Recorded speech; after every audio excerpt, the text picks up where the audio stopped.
Hello and welcome everybody to this evening's festivities. Tonight we have a great show in store for you guys. We have the Everfest release Blitz show match between two amazing teams. I'm hearing a little bit of an echo. That might be my phone. My bad. Sorry about that. So yeah, like I was saying, we have a wonderful match between TheCardGuyz and Team Hong Kong All-Stars. With me in the booth today, I have Nathan Crawford, who you will remember from the Hong Kong Nationals. How's it going, everybody? Yeah, he's back here again. And with me also is Terry. From Fable, from Fable Gaming HK. He's here. My Mew is Mike. My mic is Mew. No, it's not. We can hear you. Yeah. Yep. So hi, how are you? Hi, everyone. So we got three people in here today to commentate the matches for you guys today. Of course, Nathan and I will have to scoot away at the end because we're actually playing in the event. But yeah, I'm really looking forward to this. We have a wonderful lineup for you guys. Why don't we take a look at today's 7-match scorecard or lineup? So here we can see all 7 games tonight. And as you can see, we got a wide variety of heroes. And yeah, this is going to be a really, really fun night. And it's going to be a very competitive night as well because both teams are showing off new cards and new heroes, but they also put a bit of a competitive spin on everything as well. So yeah, so in game 1, we have Alex Sneed against Arbun. We have an Ira versus Kano match, a little bit of an old school matchup. And then we have Seb versus Kelvin Law in an Iceland mirror match. That's going to be pretty nuts. Nathan, why don't you take the next couple 4 or 5? Sorry, I don't have the graphic with me right now. Oh, you don't? Okay, so well, you can look at the stream, or on Google Drive, but that's okay. Game 3, we have Nam against Kaiser. That's a Bravo versus Kasai. Kasai got a lot of new tools. Well, I'm very anxious to see how Kaiser built his Kasai deck. Game 4, we have Kyle Jones against Alan Lau. Dory versus Chain. A little bit of an old school matchup there. Game 5, we have Neil against Wen. Chain versus KO. That is probably the match I'm looking forward to the most. I think KO got a lot of new cards, and seeing some dice roll is always fun, right? Then we have Nathan against Pudding, Ultim versus Ira, so he'll have to step up for that one. And then Game 7 will be myself on Kasai against Shing on Viserai.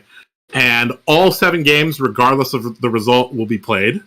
So we're going to and we got everybody here, so we're just going to go through all the matches, one right after the other. There's going to be no breaks on this train. So why don't we flip to our match 1 graphic. So as you can see, we have Alex Sneed against Bun.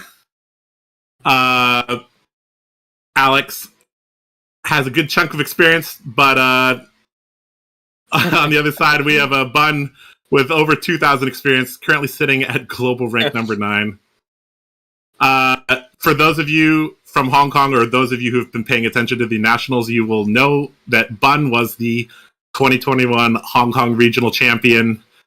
And, well, Alex didn't do too bad either. He got 69th, which is a pretty nice result at US Nationals. But I still think this is going to be a little bit of an uphill battle for Alex. So yeah, Terry, do you have anything to add to this before we jump into the game? Yeah, first we welcome the Hong Kong Card Shop home run. They hold a live stream at their shop, and welcome to them. And Bun is really good in stacking and the card counting. So in the matchup Kano, I think this will be has a little favorite Towards Bun and the matchup. Yeah. All right. And yeah, I think just in general, the US players have been playing more classic constructed. So this format as a whole does favor Hong Kong, who really, really do enjoy their Blitz games. But that's enough talk. Our players are ready. We are ready. So let's just jump into the game now. Let's get this going. Alex versus Bun. Let's do it. Let's get this going.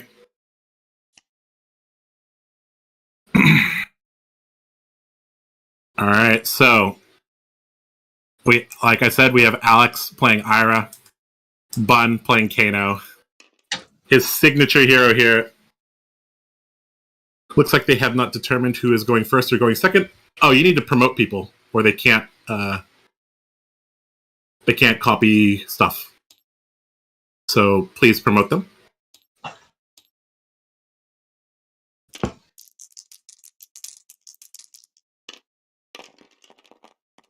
All right, Bun with a 9. Oh, don't grab his Crucible, or maybe not Crucible. I don't know. So Josh, here I'm guessing that Bun always wants to go second in this situation, right? Just to not have to fight for the tempo and play at a speed more his pace, right? That is correct. In general, Kano will be wanting to go second. I also believe that unless he's fighting against Brute. All right, so the first thing of note, we see we see AB4 from Ira with a Zephyr Needle. AB4, okay. And we see Bun rocking a skull cap instead of the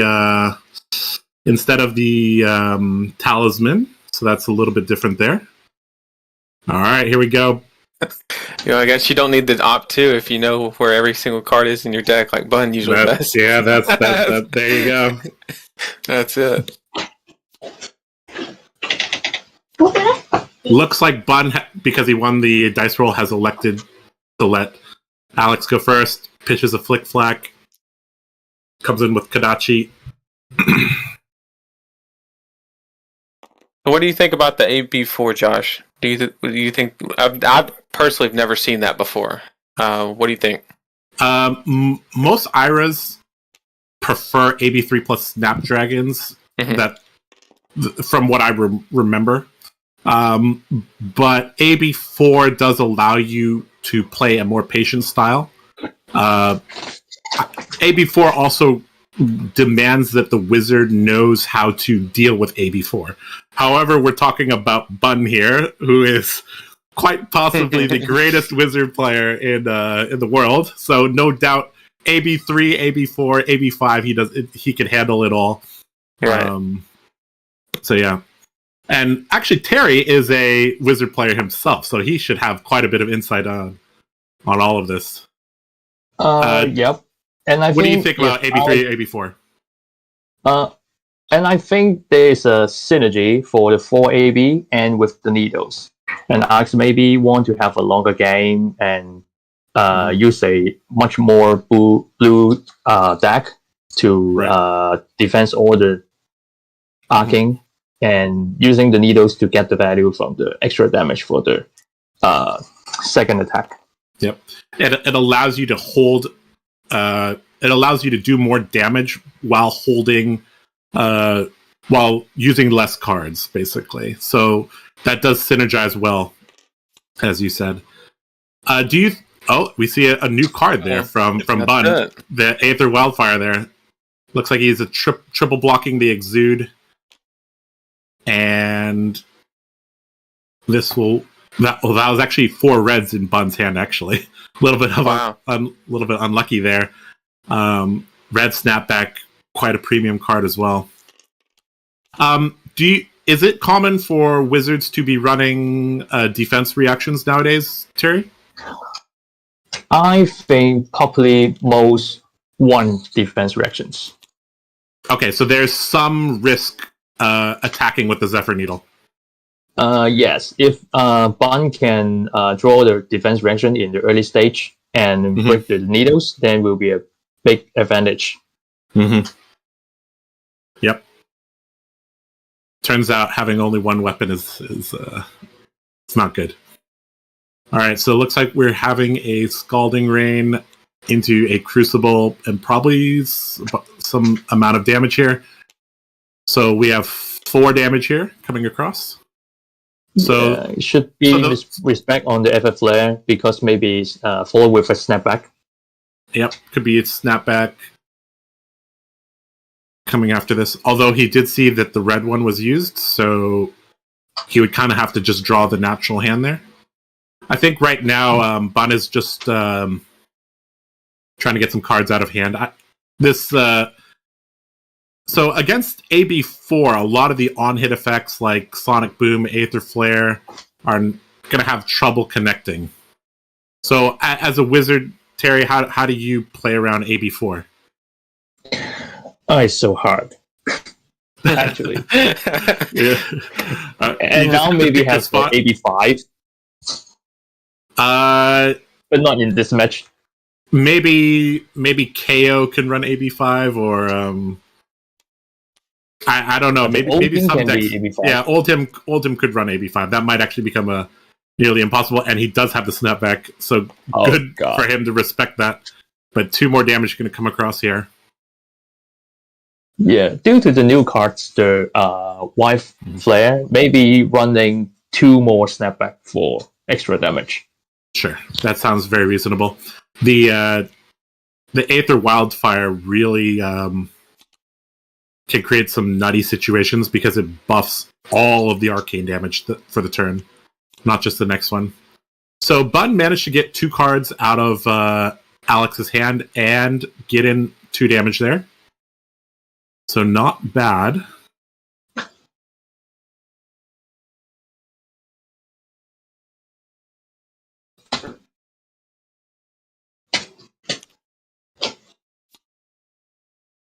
Looks like a Soul Bead Strike from Arsenal. That's an interesting way to start it out. I guess he's... Okay. Well, this is probably going to get a card. However, generally with AB4, you want to just put on a little bit of pressure and then say, okay, pass priority to end step, and then see what they do. However, this is in terms of card efficiency, this is really, really bad, right? But that, I guess Alex is basically saying here that he's very willing to play patiently. And so now Bun is already has to absorb this information that, all right, my opponent's playing AB4 with Needle, and he's showing me that he's willing to be very patient. So now Bun is probably calculating, all right, if I have to fight this and a patient opponent, how do I kill him? And so he's probably thinking through right now his long-term game plan, not just whether or not he's going to block this. He's thinking about. He's basically adjusting his grand strategy here, probably in his mind. What do you think about a Razor right here? Would playing the Razor out and pitching the 1 card in hand give too much information to Bun, and then also not allowing an Arsenal? I think if you had Razor here, you would have Kodachi, right, Zephyr Needle, and then because if you have Razor here, face down, right? Yeah. If you have Razor, you're using the Razor to protect the Needle. Right.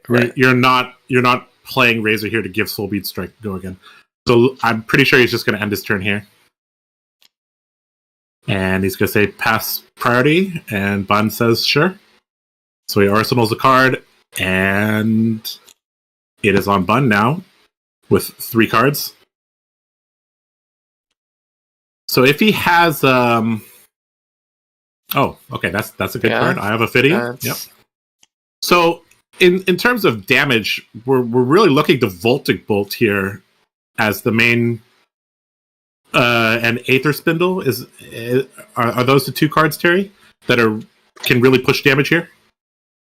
And because of the meta change, there's much more Odin in the Blitz matchup, and Hong Kong Kano player may also play the yellow Voltic Bolt.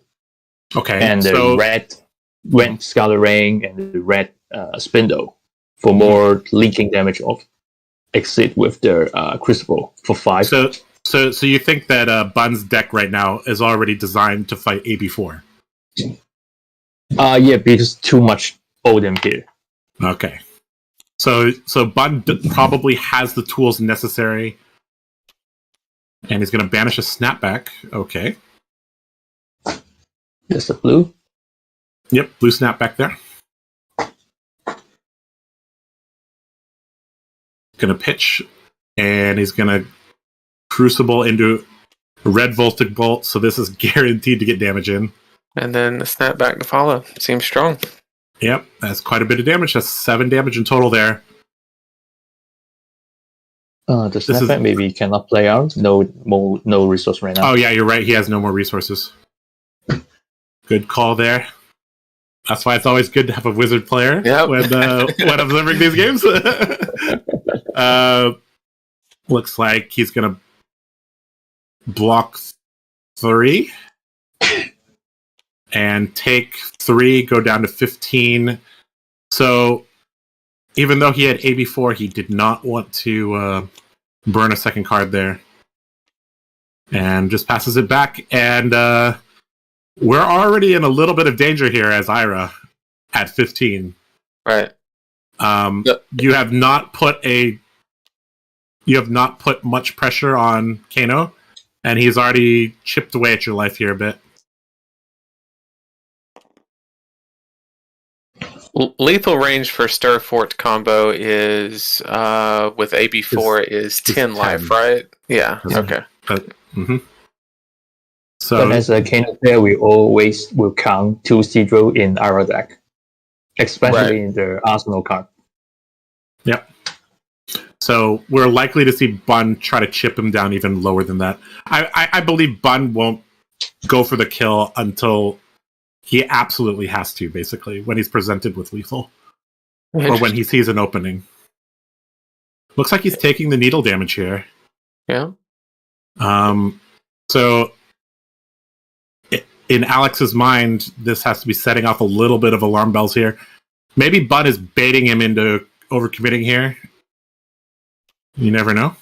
Looks like he's going to pass here. So this is a very, very conservative approach as Ira.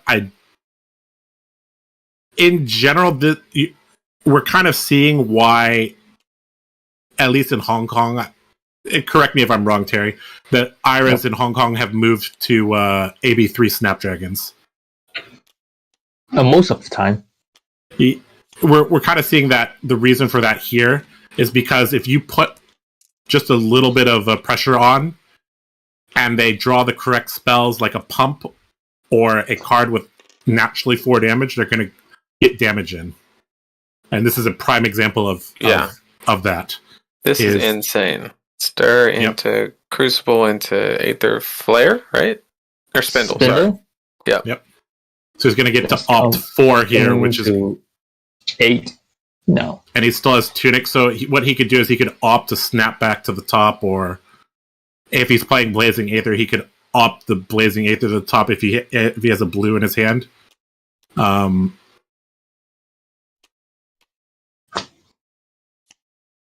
So again, if he's only blocking 3, we're again seeing the weakness of AB4 here. Is if he's only blocking 3, then he should have just been running 3 plus snaps. Right. That was my initial thought. Is the AB4 really only comes handy when you have the Lesson on Lavas and the Sonic Booms to stop the trigger effect or the on-hit effect. Yeah. Mm-hmm. Looks like he needs help rotating his life counter. Okay, no, it looks like he's good. Okay. So we're going to see a massive opt here for 5 here. This is very dangerous to let him opt 5 because opting 4 and opting 5 is actually a very big difference, right, Terry? It depends on the deck build and the sequence of the deck. If 3 blue in the deck in the top is really no good. But if the Blazing Aether is on this 5 cards, then you can have the 4 cards and stay the Blazing Aether at the fifth card, and you can opt while the turn. Yeah, big difference. Mm-hmm.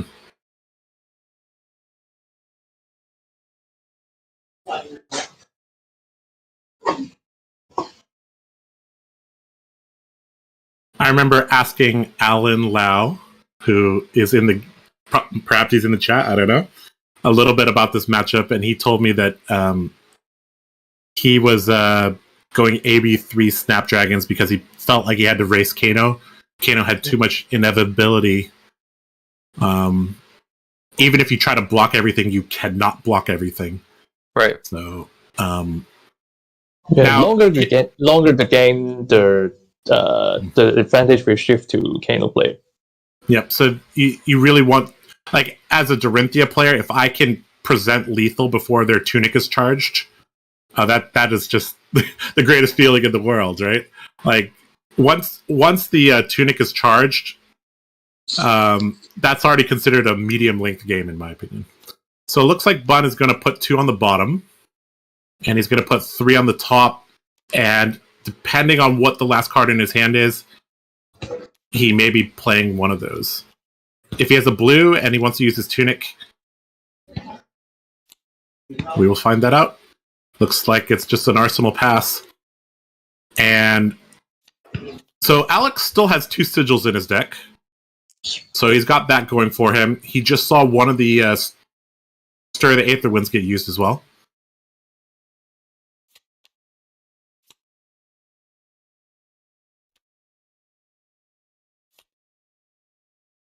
And maybe the game will end in 3 turns.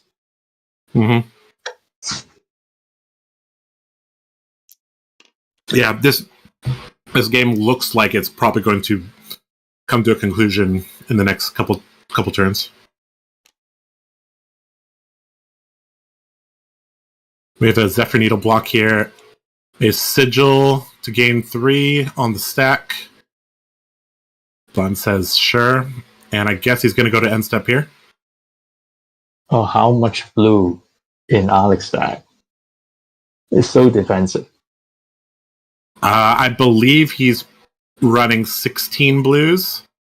But again, I don't think the route to victory against an experienced Kano is 16 blue AB4.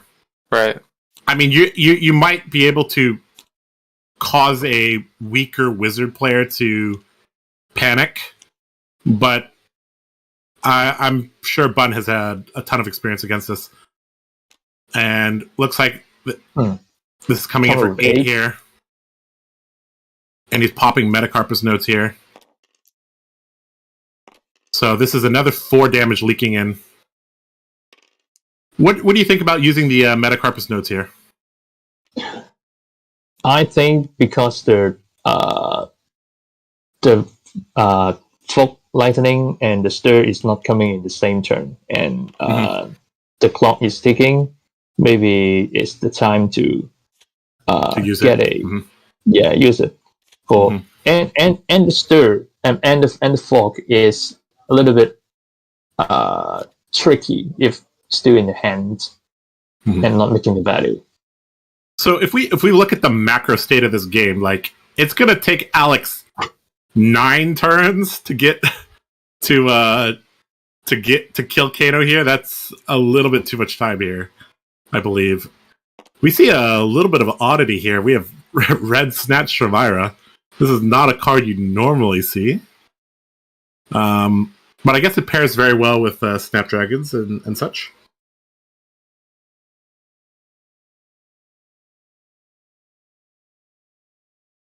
Yeah, is that a Razor Reflex? Could be. It would be good here, that's for sure. But that would, if he Razor Reflexes here, I think Bun will react, pop Storm Striders, and try to get him down to like 1 or 2. Well, he would still have 2. He would still have 2 floats. I mean, he'd have a little bit of defense if he had the blue in hand. True. Looks like Guyz and gonna take Skull 1. Cap? No. Okay. Nope. No give the draw. Clearly no razor.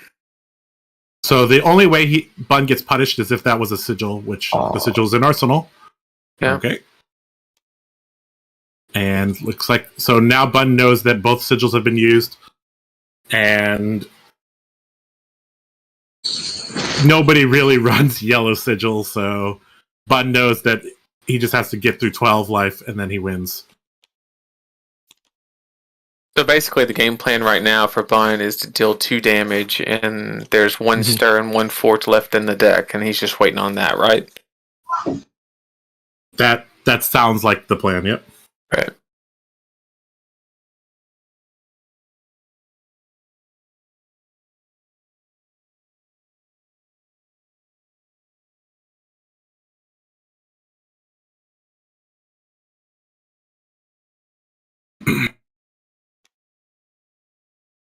Okay, looks like Bun is going to blind Kano here. Go fishing for a card. There's 4 or 5 cards that would be nice to hit. The best case scenario here would probably be a Voltic, probably. Maybe there's a nursing emptiness in Bun's hand, so it needs to have the extra action point to use the opting the card, for instance. Yeah, okay. That definitely could be it, because very rarely do you want to blind Kano if you can prevent it. So looks like could be a Voltic Bolt with no Crucible, indicating that be a snapback. Or it could be 2 energy for nourishing, because he still has an action point. Or a Voltic Bolt as his action point. So he didn't use his Crucible on this turn, which is interesting. I guess he has a very important card that he wants to arsenal here. I mean, that just has to be either a star or a fort, right? There's just no situation where it's not one of those? Almost certainly, yes. Right.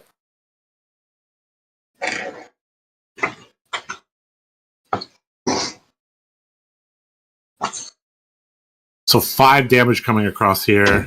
Now, here's the problem. If he throws 2 cards at this, he basically doesn't have a turn next turn. And he still leaks the damage. Right, exactly. But if he takes 2 damage by only pitching a blue, now he's at 10, and Stir Fort is lethal under all conditions. So that's tough spot. And Bun effectively here has the same life total because of Skullcap and Tunic. Right. So this is a very tricky spot here. I don't know how he's going to get out of this. I mean, basically, you just have to come down to push as much damage as possible in the next turn and say, better have it, right? I mean, that's the only way I see that the Ira player has a... Okay, he pitched 1 and took 4. Okay. Huh. Really not a good spot. Yep, that's really, really not a good spot. The only thing that's going for him right now is that the Skullcap is off here. Right. So Bead Strike. So I guess he's holding a blue in hand, and so he didn't need the Pounding Gale. So maybe it's possible.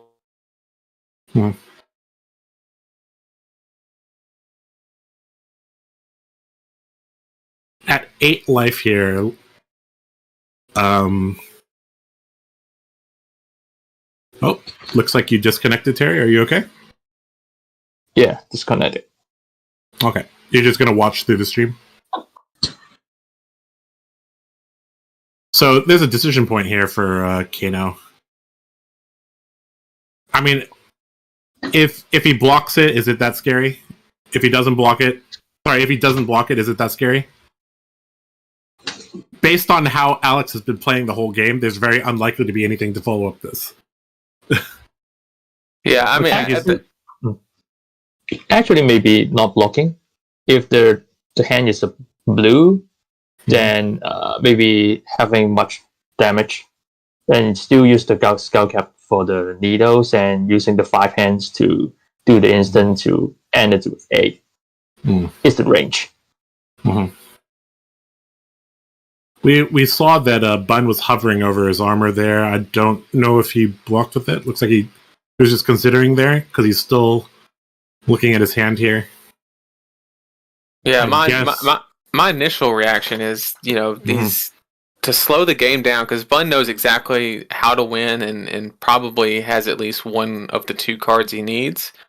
Mm-hmm. And so I think, one card and Skullcap or Tunic, whichever one, depending on whether he needed it or not, and then push a little bit of damage on his turn to get some cards out of Alex's hand to kind of slow the game down to get that other missing piece, I think, is because just taking the 4 here, I mean, you're basically saying, okay, Bun's got to have it, right? Because at 4 damage, your Kodachis and your Zephyr Needle get pretty serious quick.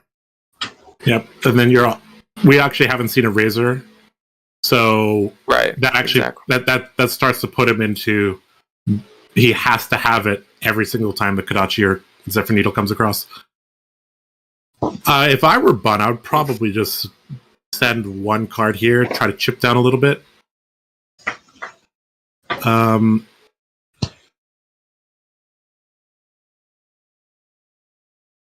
Bun basically by tanking here is saying that he doesn't have it, and now he's because if he had it and he knows that both sigils are gone, it's just a deterministic victory here. There's no instant speed tricks that can be pulled here.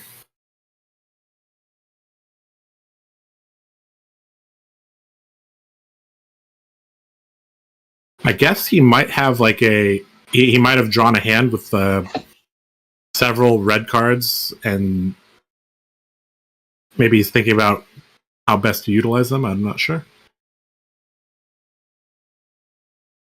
I think also the playstyle of Alex might be throwing Bun off a little bit, because this is something we haven't talked about, is that the East and West have different playstyles. Like, I can tell you right now, Soulbeat Strike Red, Snatch Red are not cards that you see in Hong Kong.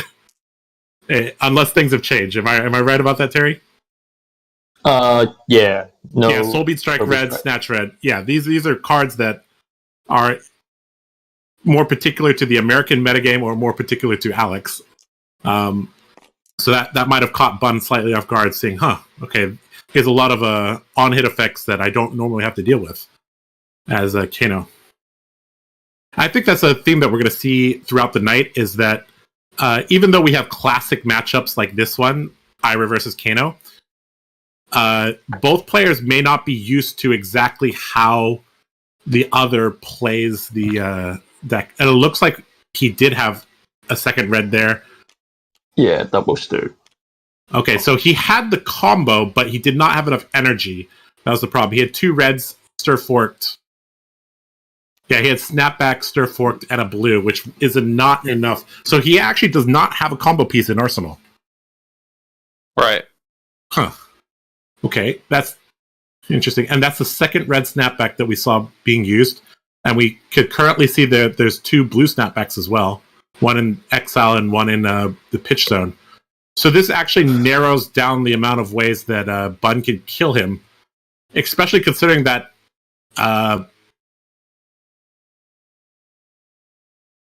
this is actually becoming much closer now, because this is the second Fork Lightning, and he just sent one of his Stir the Aetherwind to the bottom of the deck. He currently has... Let me see. He has 19 cards left in deck. So that means that Stir the Aetherwind will be the 20th card. No doubt Bun will keep track of that, because that is basically his win con now. He's going to get 2 damage in here, and then all he has to do is pair that Stir the Aetherwind with any normal 4, 5, 6 damage attack, and that'll be lethal.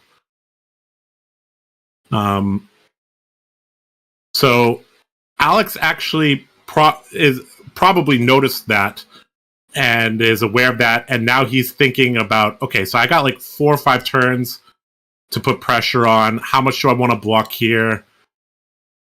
And he still hasn't seen a defensive reaction out of Bun, so maybe Bun isn't running a Sink Below or Fate Foreseen, so he might be able to get more aggressive with the Zephyr Needle. He actually hasn't attacked with the Zephyr Needle in quite a few turns. Does Aether Wildfire? I know he blocked with 1 the first turn. I'm assuming he's running 2. Does that present an alternative win con? I know you would have. I still think you would have to have Stir with it. Would you not? Because you need it to. With to be the pumped, snapback's right? gone, and it doesn't look like he's running Blazing Aether.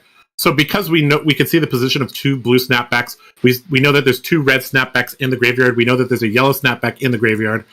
The potency of Aether Wildfire is actually reduced by quite a bit, Right. because it needs to be paired with something that can be played at instant speed. So, How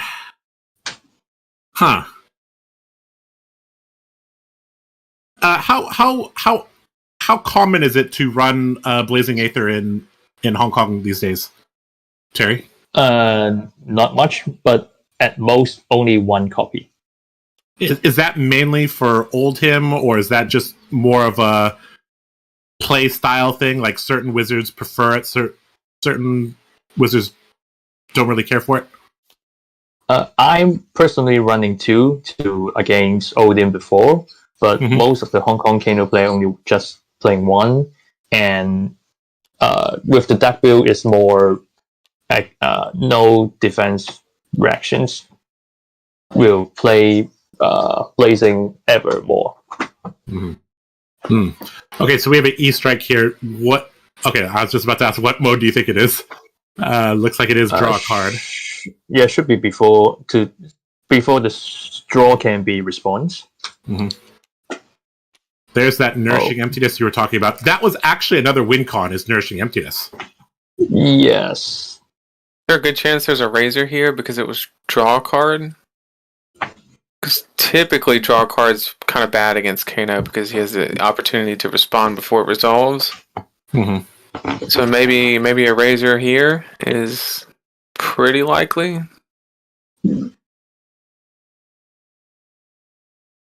That Arsenal card has been there for a while. It's been there a minute, right? I guess maybe. I guess not. I may be not blocking with the Nursing Emptiness. There's a guaranteed 3 damage leak. Yes, I was thinking about that as well, but looks like Bun disagrees with you and is going to play out Crucible into Aether Wildfire. Guaranteed to be leaking 1 here, and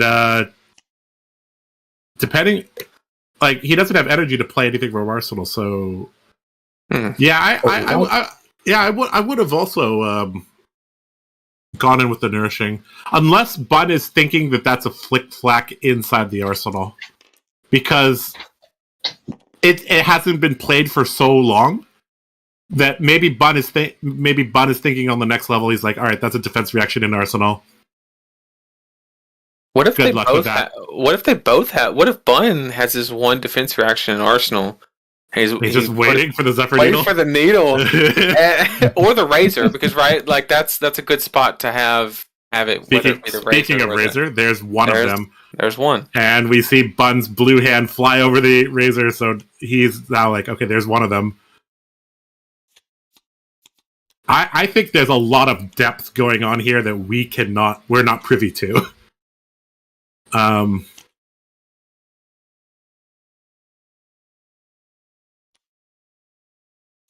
And we see another Soulbeat Strike Red. This is actually a card that you would basically never see in Hong Kong, from what I remember.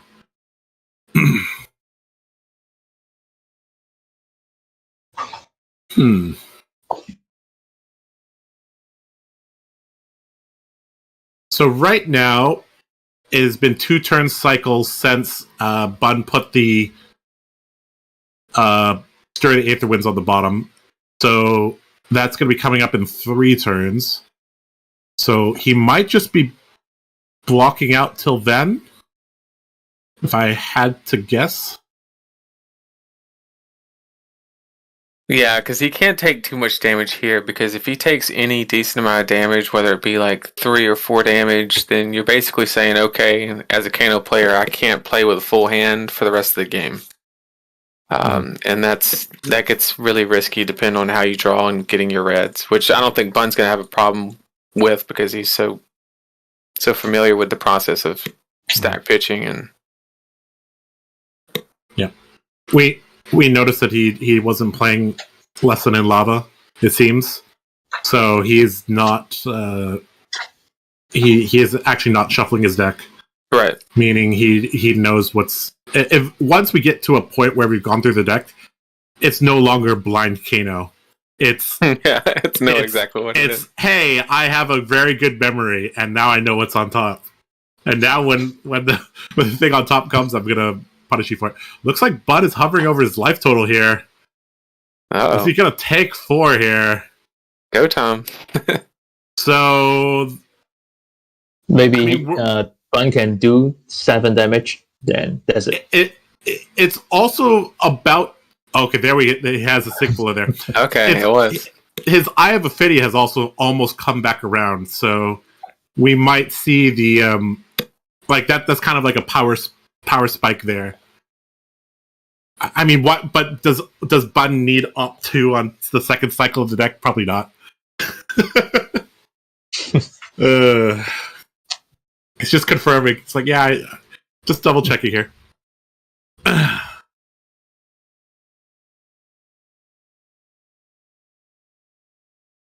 Best part about the sync below here is it gets him to the stir quicker. It's not even that is true. Gonna put that on the bottom and get a draw card here. All right, so that's a clean block there, and gonna go to end step here.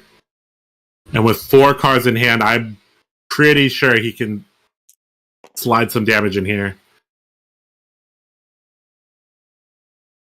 We also have Tunic counters live, so yep. So we have Storm Striders are hot and lots ready of options. whenever he Lots needs of options here. Yep.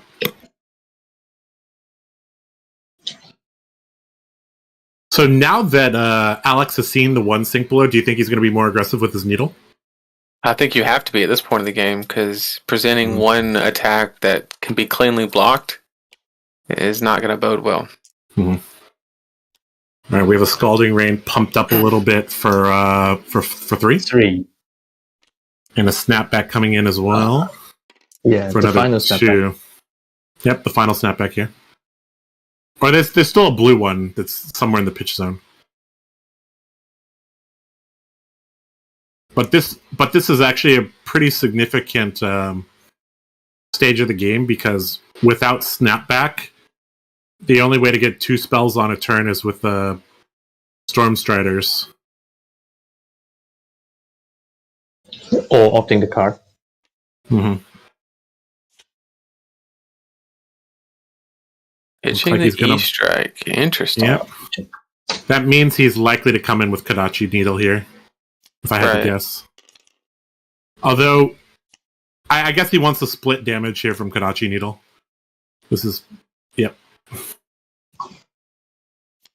And now we're in a little bit of a danger zone here. At 3 life, there's a lot of things that kill him here.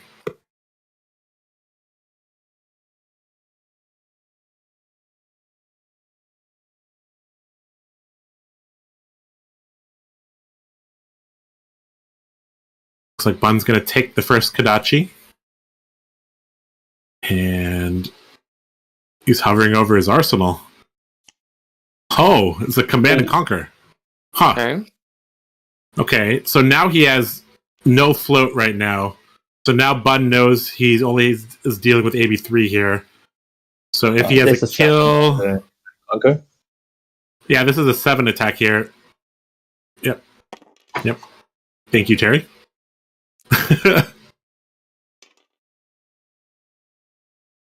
So only has to deal with AB3. If Bun has the kill here, he's going to go for it. But unless he has like a... Because he uses Metacarpus nodes already, so he basically has to have the other Voltic Bolt. But Voltic Bolt 2 red just used it. Already used. So his kill condition here is the Stir of the Aether Winds, basically here. Yep, we just saw him check his deck size. So, That's it. okay. Oh, All right. So Okay, this could be interesting here. Activating Kano here. doing 2 spell. Oh, is he lagging? Looks like he's might be lagging. Nope.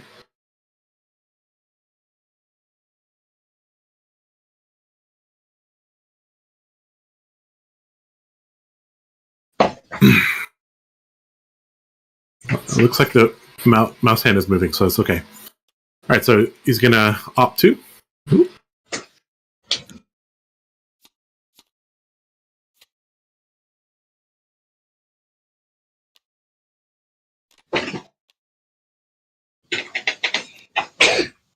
That's not a that quick decision's a very bad sign for Alex. That's a very, very bad sign. He did not have to think about it for 2 seconds. Yeah. Uh-oh. Yeah. Sonic Boom Oh, is boy. going to hit now. Uh-oh. Sonic Boom into any other spell is a kill here. We got Storm Striders. Yep, this should be deterministic here. Everflare. Crucible. Oh, new Ooh, card. the new card. Spicy. Oh, Ooh. Oh, deal 4. Okay. I like Yep. it.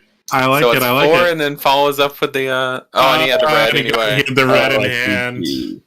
GG. That does it. Well played from Bun, as always, taking down this match. All right, so Michael, let's go back to the scoreboard screen, and you can update the scoreboard while we bring these two guys in to talk about that game a little bit. So I'm going to move them into our commentary booth. Hello, Bun. Hello, Alex. Hello. Good game. Good game. Good game. Very. Yeah. We really like this. Your finishing move. That's a spicy card. Emeritus Scolding. Very nice card. Yeah. Yeah, this is the So- blue card. We can put it to Arsenal. Yep. It seems like another way to help end the game. Yeah. So, do you guys have any thoughts on that game? I'm thinking his Arsenal is a defense version, so I just don't play the The nourishing version. emptiness. Yes, Yeah, yes. Yeah, we mentioned that in the commentary. We're like, Terry was like, "Huh? The nourishing would have got 3 damage in," and then I was like, "No, Bun did not make a mistake. Yeah. Bun did not miss 3 damage. Bun was looking for the yeah, because that card was in Arsenal for a while, but it turned out to be a CNC actually. A Yeah. really bad card. Yeah, the card is not so Yes. useful there. Yeah. Bun, Go ahead. Bun, were you a little surprised to see AB4 from Ira? Yes. Yes, I'd be That's surprised. That's very So I tried. I school. changed my plan. Just play slow to plan the fortnighting and the third Mhm. turn. Yep. Try to play the third at 12 damage. Yep. Yeah, we saw that so the combo pieces didn't quite come at the same time, but you still got to use them for. You used the Stir the Aether Wind with the Aether Spindle for good damage, and then the Metacarpus Nodes with the Fork Lightning for good damage. But even though they weren't together, they still provided a lot of damage there. Yeah. Yeah, I got hit hard. Yeah, that was yep. So Other Yeah. than my first opening hand, I had the Should be exude confidence. Yeah. You played exude confidence. right. I didn't draw any of my tempo cards, my 5s or 6s or 7s, until turn, I think 4.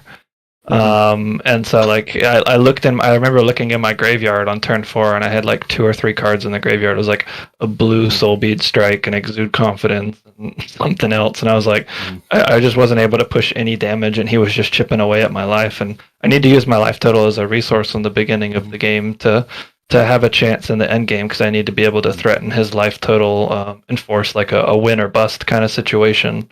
And I just wasn't able to do that. My life just kept ticking down, and I wasn't able to line up my cards well enough.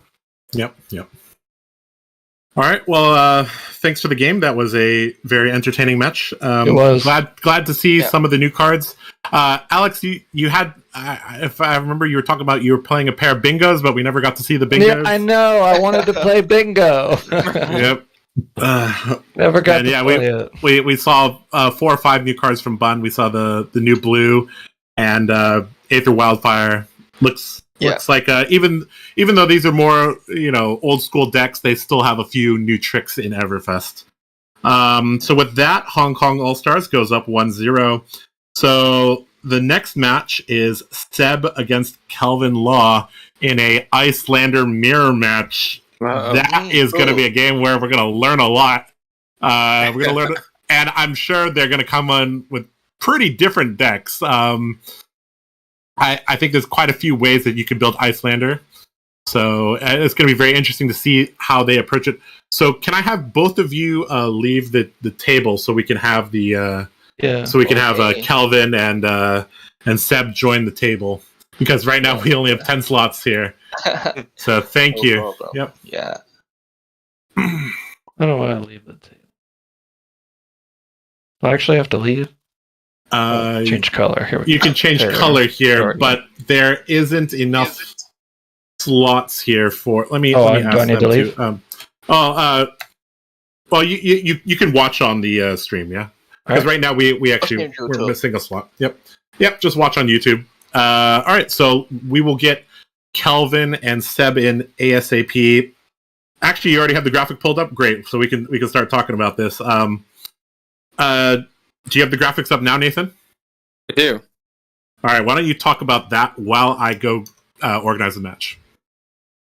All right, so next we got Sebastian and Kelvin Law. So Kelvin Law is obviously an outstanding player, being the top ranked on the XP leaderboards. And then Sebastian's not doing bad himself. That's for sure. And they have plenty of notable accomplishments. Sebastian got top 2 at the Las Vegas Calling for the Tails release and won 2 RTNs. And Kelvin Law got the ProQuest finalist. He top 2'd that. He's won 3 skirmishes. Obviously, a lot of Blitz over in Hong Kong. They love that format. And looking like a great game, that's for sure. What do you think, Terry? Yeah, and both players using the new cards to using the new build for the Icelander, and I think their build itself is a little bit different from Kano, and I think Kevin will do some nice trick to us. Michael, can you please promote? Are you promoted as promote Spoofy? All right, sweet. Okay. Yeah, so I was in the other room. I guess you guys talked a little bit about both of these guys already? Yeah, we just went over notable achievements and the XP and how Kelvin Law has a lot of it. Yeah, the Kelvin Law. Yes, the Kelvin Law, indeed. Number 1 in lifetime XP. And we started the game in last April. Yeah, so this is under a year. Like wow, really? When I that. Yeah, he actually started when I was already at like 600-700 experience. So he played tons of skirmish over the world. Yeah, and he doesn't sleep. Yep, he played a ton of skirmishes. And you know how I said, like, if you wanted to play 10 armories in Hong Kong, you could very easily play 10 armories. You play you play like 5 Monday to Friday, and then 2 on Saturday, 2 on Sunday, and then you have like 1 online one. Easily you could play 9-10 events in Hong Kong if you wanted to. A week, right? And so you do that for like 40 weeks, and here you go. You have a very, very experienced player. So skirmish the 6-time experience. Yeah, skirmish is 6 times experience. So yeah. So Icelander versus Icelander. This is unknown territory for everybody. Do you think the Icelander decks are really going to take advantage of that ability? You know, because Kano can't run the attack actions with it, with the exception of one nourishing, which is pretty much the standard. Do you expect to see the decks focus more towards playing potions and stuff out of Arsenal, or more of like play an attack and then on Arsenal whatever blue you want to, whether it be an ice to disrupt or a potion to further your game plan? What do you think the direction of these decks are going to be? I'm going to let Terry take this one. I have no idea. Yeah, I try to build the Icelander, and the blue card maybe can be a little bit more than the Kano. And I think the Icelander has a very unique advantage is he can use the Heart of Ice for the wizard matchup, and the heroes have many defense reactions. And I tried Time Step Potion. I tried the Energy Potion. It's very good. And Time Step Potion maybe is option also. And the new card from Everfest can boost up the deck build. You're talking about the card that we just saw Bun use? Dealing 4 damage if it's not your turn? Yeah, the R card, the rare card. The Scolding card, yes. Yeah, that seems like a very strong card. There's a must in the Icelander build. Yeah, it's a blue that deals 4 on the opponent's turn, which is easy to play with Icelander. Yeah, and also with the snapback in the same turn, that's very good. Sure. And blue reverberate and also lethal.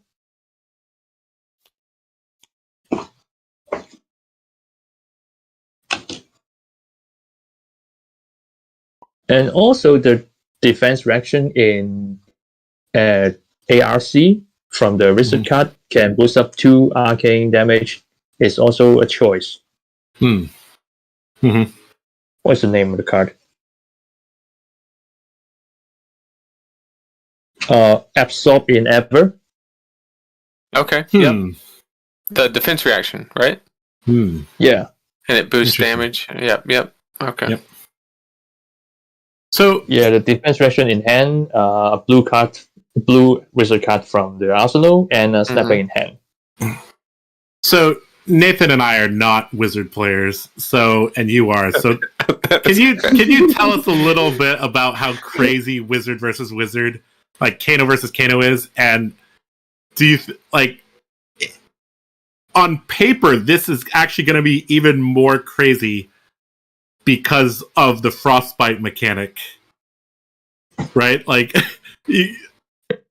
Just tell me a little bit about a wizard versus wizard in general.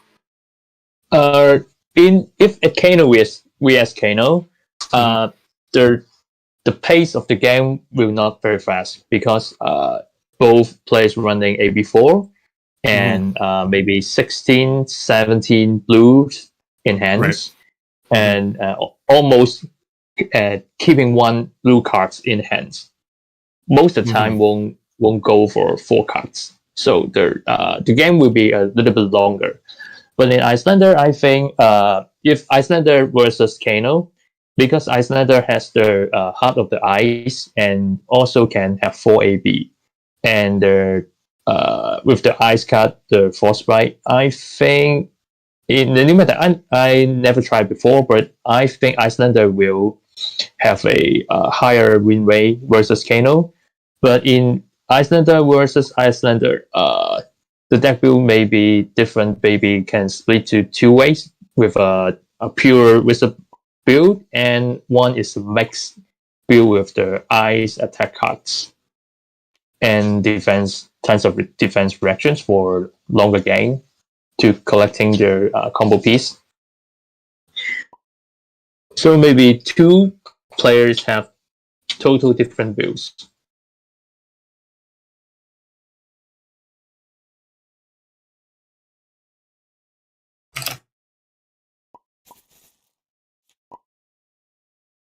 Okay,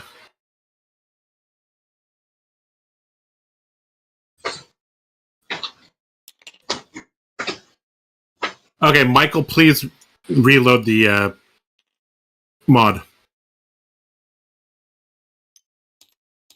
Because if they're putting cards onto this, it's going to mess up. Just load the blank mod.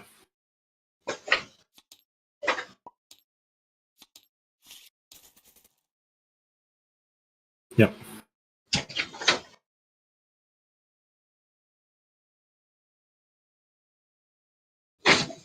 Did you didn't? Okay, there we. Okay. Okay, should be. Is it okay now? Okay, looks like it's okay. Yep, looks. Okay. Okay. Okay, looks like everything's fine. Yep. All right. All right. I guess. There we go. Yep, we can just jump into the game.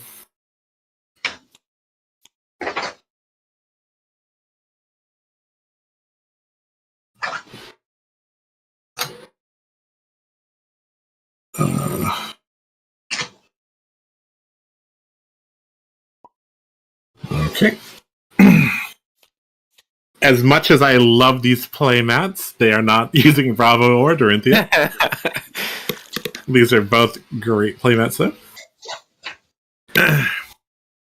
So do you think Icelander favors going first or having the free tempo? Because I would assume, since you can play from Arsenal, it seems pretty advantageous to go, it seems like a good advantage to go first.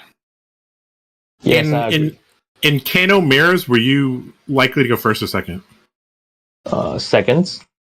Okay, but you think in an Icelander mirror, they're likely to try to pick first? Yeah, because I can earn one Arsenal for blue cards. Maybe it's an ice card and do it in the second turn. Yeah, that sounds very solid, yeah. Plus, you can chip in a little damage turn one, maybe? Yeah. Mm-hmm. If there's a 5 arcane damage. Mm-hmm. And I'm wondering, will both players running their new stuff from their Everfest? Well, at the minimum, they're running the hero. I'm actually kind of wondering what weapon they're going to be using. I mean the weapons, the new weapon. Yeah. That would be interesting. That was a very, very tough card for me to evaluate. What do you think about that weapon? I gotta pull it up. I actually don't even remember. I checked with the release note. I'll be back in a second. It cannot be buffed from their existing wizard card. Mm-hmm. So a little bit hard to use. Maybe some wizard player will find out how to use it. Because currently, it just seems like it's mainly used for when somebody's emptied their hands, basically, and you know they don't have any access to any resources, and you know you can draw that card. But you know, even then, it's I don't know. I guess it's an unsolved mystery. Pitching a blue for exactly that doesn't even feel good. And drawing one card, the value is so low, compared with their Crucible Everwind. Right. I guess it's not that the weapon's bad. It's just that you're giving up Crucible in its place. That makes it much more underpowered. Yeah.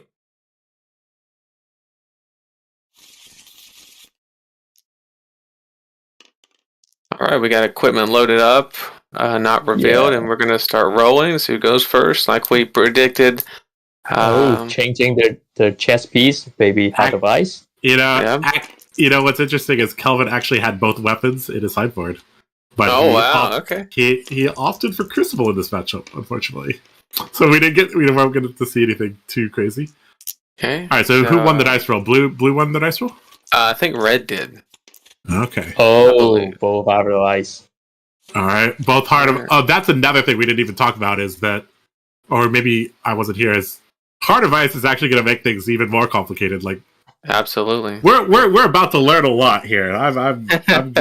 I'm I'm all for this. I'm all for this. So, they are both running AB4. No, 5. No, this is AB5. 85. Okay. Oh, okay. Wow, that's even more than like Kano versus Kano. You never had to deal with AB 5 because they were running Tunic. So yeah. Okay, we're really in uncharted. We're in uncharted territory here, boys. Okay, looks like Kelvin is going first. He's going to activate Heart of Ice. So I mean, is there any card that like with no arsenal? I mean, is there a point of activating Heart of Ice unless he's just trying to get a different card out of hand or something? I believe there are some wizard cards that say you may play this as an instant if it's not your turn. So okay. Maybe he's. I have no idea how they built it. There's a whole card that may not use. Right. Yeah, probably not being used here. I think he might just. Well, Kelvin Law is an Oldham player, right? From what I've heard. So this might just be his instinct. Yeah, it's just habit, right? Okay. Be like, okay, I'm gonna Heart of Ice protect my turn against Wizard. Pitch Crown Seeds over and over again. Over and over and over again. Yep. Okay, so Heart of Ice has been activated. And now, what do we have next? AB5 makes this such a... Huh. Well, he revealed a red stern. Oh, red. Is it red? I thought it was red. Could have been blue, though, I guess. So, just so we're clear here, blue is Sebastian. Red is Kelvin Law. Yeah. Okay? So, for the people watching the stream, the person on the left is Kelvin Law. The person on the right on the Bravo playmat is Sebastian. That's actually one way we can tell them apart is which playmat they're using, right?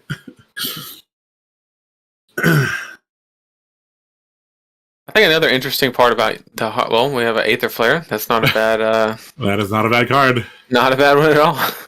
It's not pumped though. That's the interesting part. So that indicates there's probably more damage coming in, maybe with the snapback or something. But with AB5 turn 1, you're just dumping your hand here, most likely, right? Yeah. There's a card need to be respect. Yep. Fork Lightning and Winter's Grasp being pitched there. And looks like an Arsenal pass from Kelvin. Oh, Kelvin did not shuffle their order. Maybe the hand card is the red stir. Mm-hmm. All right. So it's Seb's first turn here. And let's see if he tries to cover his turn with Heart of Ice or not. Because, I mean, 1 energy in Wizard is quite significant. So you may not and Icelander, like Heart of Ice is very punishing against okay, well, he's just going to play out the E-Pot. Very nice there. That's one way to do it. In response to your Heart of Ice, I'm just going to do that. And, okay. Here we see some... I like that. I like that. Not playing by the rules here. And see, here's strike 7. Okay. Here's something interesting that you have to consider with the Heart of Ice. Like, it just seems so natural and very much a habit to just activate it every turn. Right. But imagine if that was an ice card that Kelvin had in his arsenal. It was an energy potion, right? Mm-hmm. If Sebastian didn't activate Heart of Ice, then Kelvin would have never had priority to play that card until after E-Strike had been played. Mm-hmm. And he actually would have not been able to arsenal a card if that would have been an ice card. So that's another thing that you have to factor in.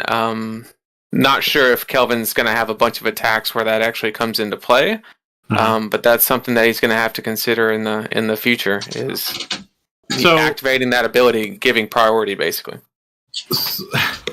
Well, so this is like the ultimate way to get around AB5, right? That's it. Is E-Strike them for 7. That's it. And Kelvin is going to put down 2 stirs. 2 that's blue stirs. Big. That's big. And he's going to take 3 here. Isn't the blue stir the Aether Wind basically copies 2 and 3 of Storm Striders? It seems quite important. It's huge. And but why is the resources? The going resources to the... is much. Oh, he's popping the E-Pot right now. Okay. Yeah, maybe he had too many resources. Looks like a Aether Wildfire here coming out from Kelvin. Huh.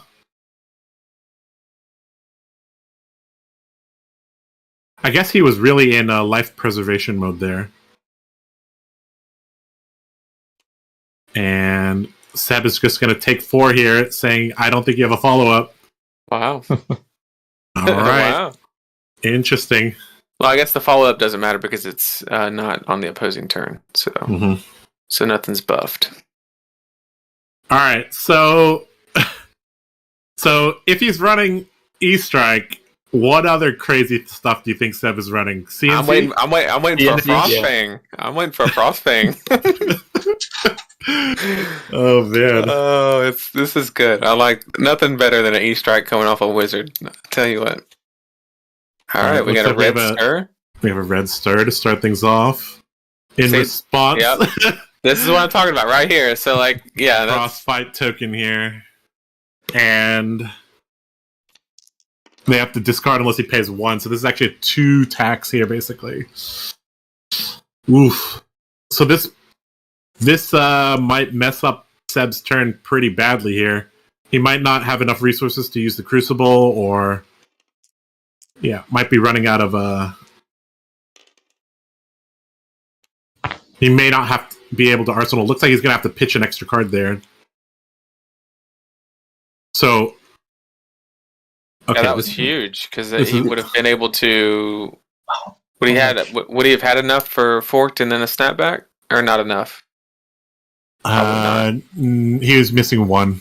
Yeah, but he could arsenal the snapback. Yeah, he had 5 pitch. He could have stir forked there. Can you crucible the snapback? He can't. So Calvin made a really good play there. He used Winter's Bite and in combination with the Frostbite there to make him by taxing him by 2. Actually prevented him from. I think he actually wanted to use Fork Lightning there, but now he's just right. Now he's just getting off a snapback. Stir the Can he pitch the Fork?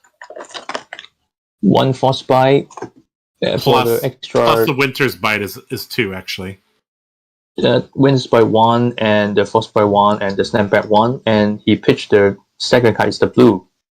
Oh, I see what you're saying, Terry. Yeah, you're right. There's only 5. Yeah. If he pitched the Crucible, he can be pitched the Fork. Yeah. Yep. I think you're right. I think he actually had an extra energy there. Right. Maybe he didn't I think Seb miscalculated there. Well, Seb is not a Wizard player or Icelander player. He's actually a Chain player. So, all right. And everybody's new to these cards. We'll give him a pass on that. But we'll talk to him later about that. If Kelvin ever goes to 1 health, we know why. Yep.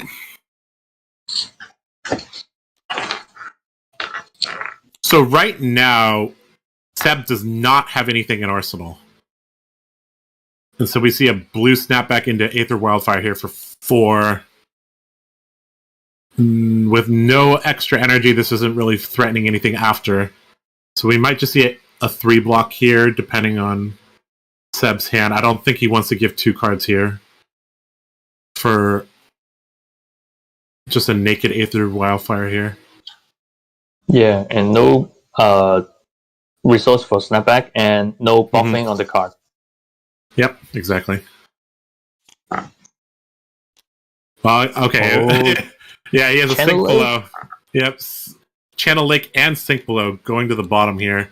That sink below is unlikely to get value if Kelvin's playing Icelander like Kano. Yeah, but, pure wizard build. Yeah, pure wizard build. But I guess Seb's got a little rune blade in him. He's like, I can't just send arcane damage at you. Looks like a Heart of Ice activation here. Does Kelvin want to respond to it? I would love a CNC right here. He does not. Oh. Aether Wildfire for 4 here. So neither player has gotten a lot of value out of the Aether Wildfire. And we see a 4 pitch to the bottom as well for Kelvin.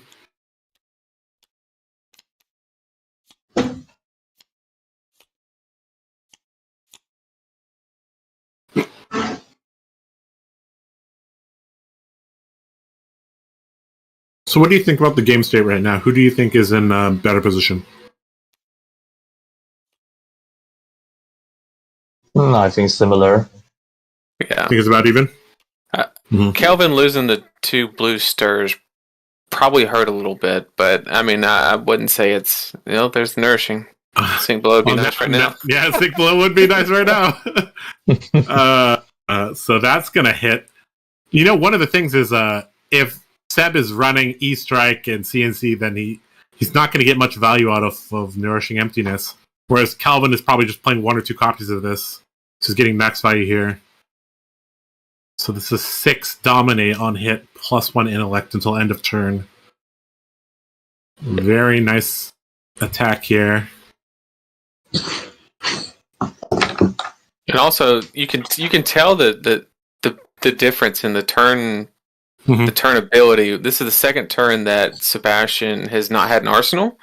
And you can just, it just makes it so much easier for the other player not having to worry about anything or of course it wouldn't affect, the ice effect wouldn't have affected this turn because he never gave priority. And it just makes a huge difference when the Icelander opponent does not have that arsenal. Big difference. Oh, 6 card hand. 6 card hand here from Kelvin. That's dangerous. This is very dangerous to run out your hand here. If you run out your hand here, well, he's probably going to start with a Heart of Ice, yep. Sink below into Heart of Ice. So basically he's saying, if you want to come at me, but I'm probably just going to block and then end my turn. Now, wait a second. He did not block with the Sink below, but blocked with a red Scalding Rain? Is that accurate? Does he? Why? Yeah, that's not accurate. Why would you? You'd rather have the Scalding Rain. Oh, Heart of Ice was activated. Okay. Oh no! Oh, he. Oh yeah, that would have the Sink below would have cost 1. Cost 1, right. Yeah, that makes sense. That was my brother Michael, who is the observer and streamer of this game, coming in with the pro tips there. All right, running his whole hand out here. This is very dangerous, but Heart of Ice is kind of protecting him here, but this still could be quite a bit of damage with shields down here. But I don't think he's going to want to go for it here. I think with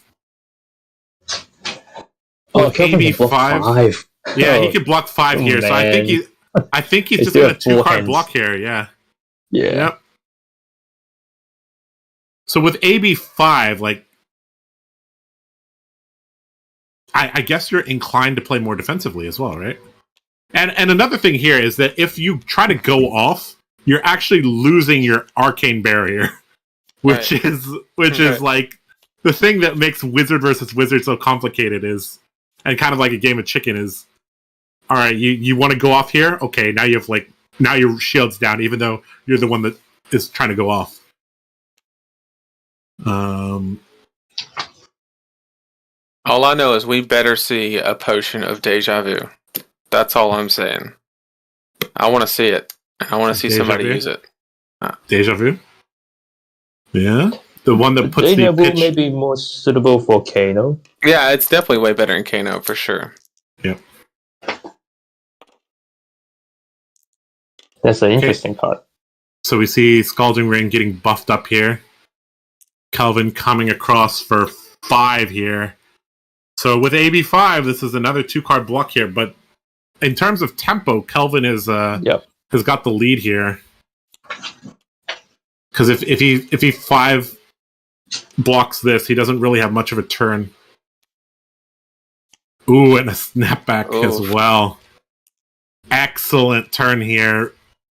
Yeah, Tons of damage here. Is Seb gonna give him another card? No, looks like he isn't. He's gonna take 2 here, drop down to 9.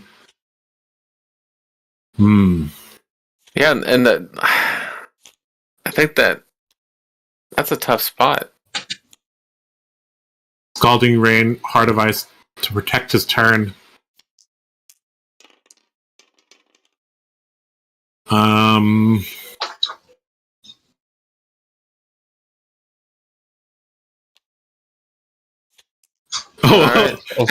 You got your wish. I love it. CNC and E-Strike Wizardness. There we go. Who wants to see that card art with wizard sleeves? Would that be something? Yep. Calvin throws the Nourishing. Yep, second Nourishing there. How common is that to run 2 Nourishings just to get it quicker? Is that the idea there? Yeah, quicker. Yep. Looks like we have a Crucible and Voltic Bolt for 6 here.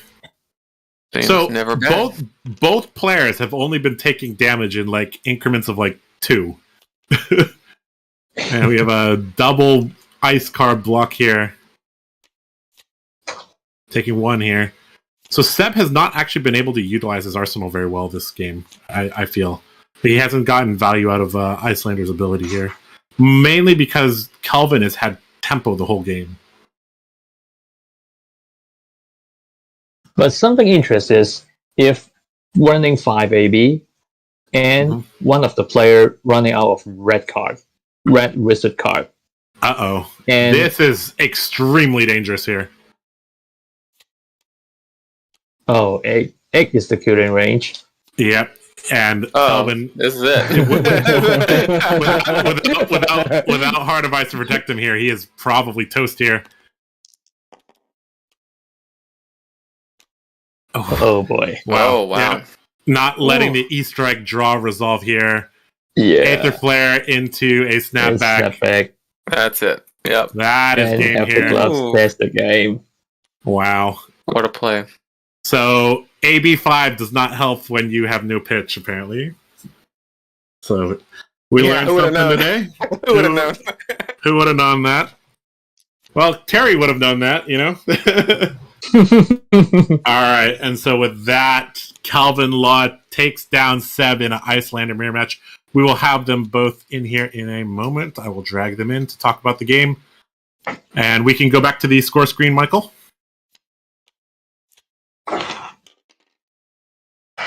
Yeah, let me get out. Hello? Hi. Hello. Congratulations, Calvin. That was a good game from you. That was very, very interesting. Everybody here in the commentary booth learned a lot there.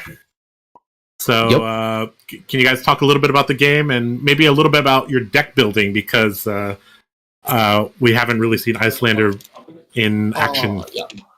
Yeah. I'm saying first or. Yeah, go for it, Calvin. Yeah, go ahead. My deck build a little bit different from the Kano. I'm playing as Josh know. I love playing Kano. Yes. So because the Lysander, I think he have a very interesting hero ability. So because that's why I put some ice card here for the Channel Lake widget. If I use it, and after a like Kano or Lysander, he used one mana for the Crucible. If I use the Channel Lake widget, after that from my arsenal, it is very the turn. yeah. I think it would be an entrance for him immediately. So yeah. And second one, you see I put many slapback, Ether Flare, Ether Wildfire here, so that if he didn't have any mana remaining, I could kill him in my opponent's turn. So that's why I put so many slapback here. I remember in turn 2, I have a chance to kill my opponent because really I just need one more mana and I can kill when he has 40 life. So That would have been very impressive. Oh, you had the Metacarpus node stir fork combo. My goodness! Wow. So you got away with living a couple extra turns there, Seb. That's why that's how my deck works. Yep. So I think it is good to try the new deck. But I think it is always good. When he was able to establish that first Winter Spite from Arsenal and make that fork turn into a snapback turn, that hurt me so much. Yeah, we noticed that you didn't have an Arsenal for several turns because Kelvin had the tempo in the game there. Yeah, and that's why I had to do the risky move with the going for the attacks, like with that E strike there, because I'm like, if he has it, he has it. But if he doesn't, he has to block. I think the most important point is I'm lucky enough to get the Nourishing Emptiness in the early stage. So So the build I had, I was playing Winter Scraps to make channel a little bit more consistent, and since I was not able to do Nourishing Emptiness because of that card, I was like, I'm going to go ahead and put an E-Strike in Command and Conquer, because a 2-card hand where you block 2 cards and then try to go in for a big attack, or like E-Strike, draw a card, put something in Arsenal, or a CNC is just generically good. So I was just I was testing around if, playing Kano but not having to worry about opting an attack or a defense reaction. I think if you can have enough ice cards and keeping out Channel Lake Frigid for 2 turns, that's a very good play. However, the downside of that is you have to run the attack actions in ice. So I can see why you weren't running Nourishing Emptiness. That's something that we've talked about in the commentaries, that Kelvin was running Nourishing Emptiness and you were running like Winter's Grass, CNC, E-Strike. And so I guess that's just part of how you wanted to utilize Channel Lake Frigid. Yeah, channel, because that thing. Josh, we played a game and it was devastating. Playing that instant speed in reaction to a non-attack action for like Wizard and not Wizard, Warrior. And a lot of our meta in America is Warrior based, and I think especially with Kasai being so good, we're gonna see more. So, well, speaking of Kasai, we are about to see Kasai in action here. Do you guys have any closing thoughts? If not, I will move you guys back to the lobby. Okay, thanks, Josh. Thanks for hosting the game. Yeah. Thank you. Yes. All right. Thanks. All right. So that was Kelvin Law and Sebastian, 2 excellent players showing off the new hero Icelander. Our next match, as you can see on the screen here, Game 3, we have Nam, the Dallas-Fort Worth calling champion, playing Bravo, up against Kaiser, playing Kasai. Kasai got a lot of new toys.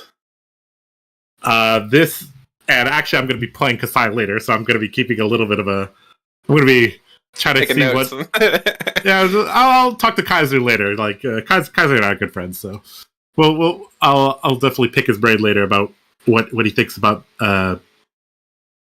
Kasai. So we have Bravo versus Kasai here. They're both getting set up right now. Where is my giant rune chant token? Okay. So you guys could just talk here a little bit about the tail of the tape. I will go talk to them and I'll be back. Yeah, so we have Namvo, like Josh said, he took down the Dallas calling, and which was I believe that was one of the sealed ones. I think he piloted Oldham pretty much the whole way and got there. Obviously, he's a Guardian player by heart. I think he's played Bravo most of his way. And then we have Kaiser. He is top 8'd 2 different RTNs. He's won a skirmish, and obviously one of his best notable achievements is having 3 cute cats. And then, so obviously with his favorite card being Dawnblade, he's probably historically a warrior player. Hopefully in this matchup, I think it's going to really come down to getting that defensive reaction in Arsenal. With it being, obviously Bravo's ability to have dominate on a stick, and then Kasai having a lot of tricks up her sleeve. Obviously, with the new cards, copper tokens mean a lot more than just extra cards with cash in. You have the Blood on Her Hand cards, or a card that I think DM Armada spoiled that one. I think he's in the chat. Thanks for that. It's a fantastic card. Michael, can you move Calvin Law away from red? And can you please promote Black Cat, which is Kaiser? There you go. So now you can sit down and promote Taka as well. Yep. Cool. All right. Everybody's promoted. All right. All right. So yeah.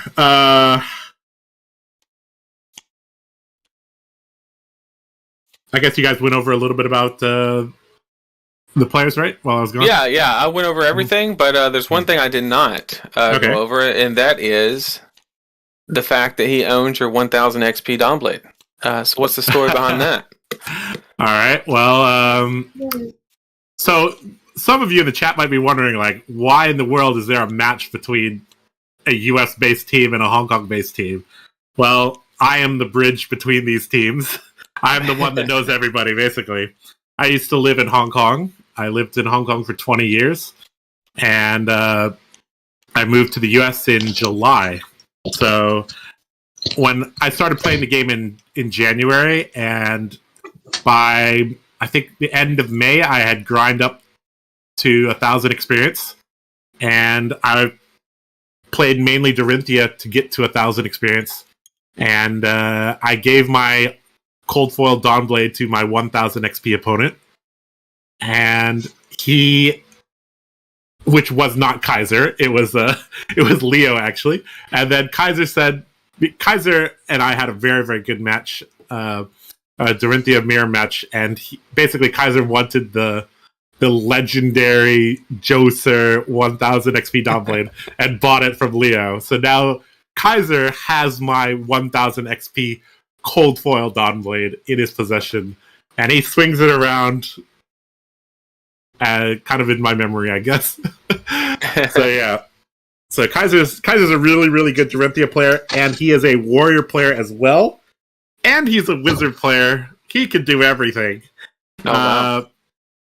So he actually won one of the largest skirmishes, I think in season 2.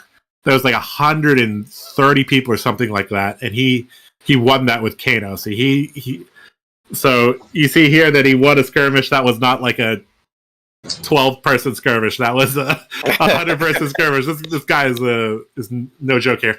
So he's a warrior player at heart, but he also plays Kano. And on the other side, we have Nam, who is a Guardian player at heart. So he played Oldhim to his Dallas Fort Worth calling victory, and he plays Bravo quite a bit in CC. And he doesn't play much Blitz, but I guess he's going to get some good practice here against a strong warrior player. I guess both players are already set up. Let's jump into the game here and let's get going.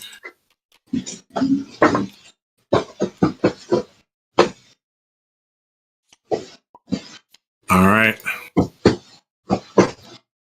Look at how stylish Kaiser is. Putting his weapons in front of his hero. That is oh man, I gotta copy that.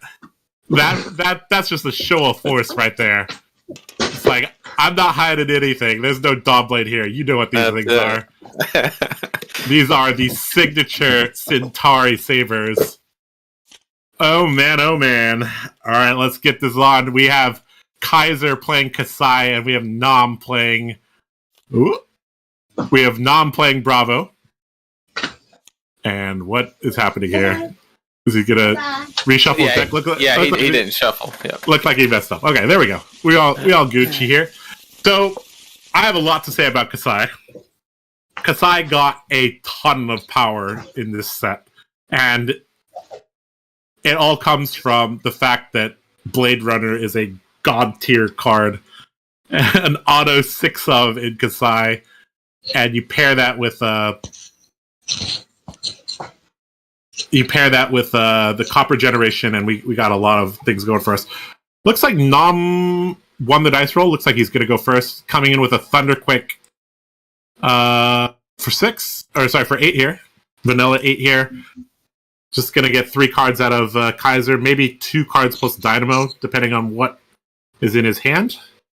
So yeah, Kasai got a lot of upgrades, including that card, which I'm surprised he's blocking with. Blood on her hands. But I guess you only need 1 blood on her hands to win the game, right? That's it. Definitely.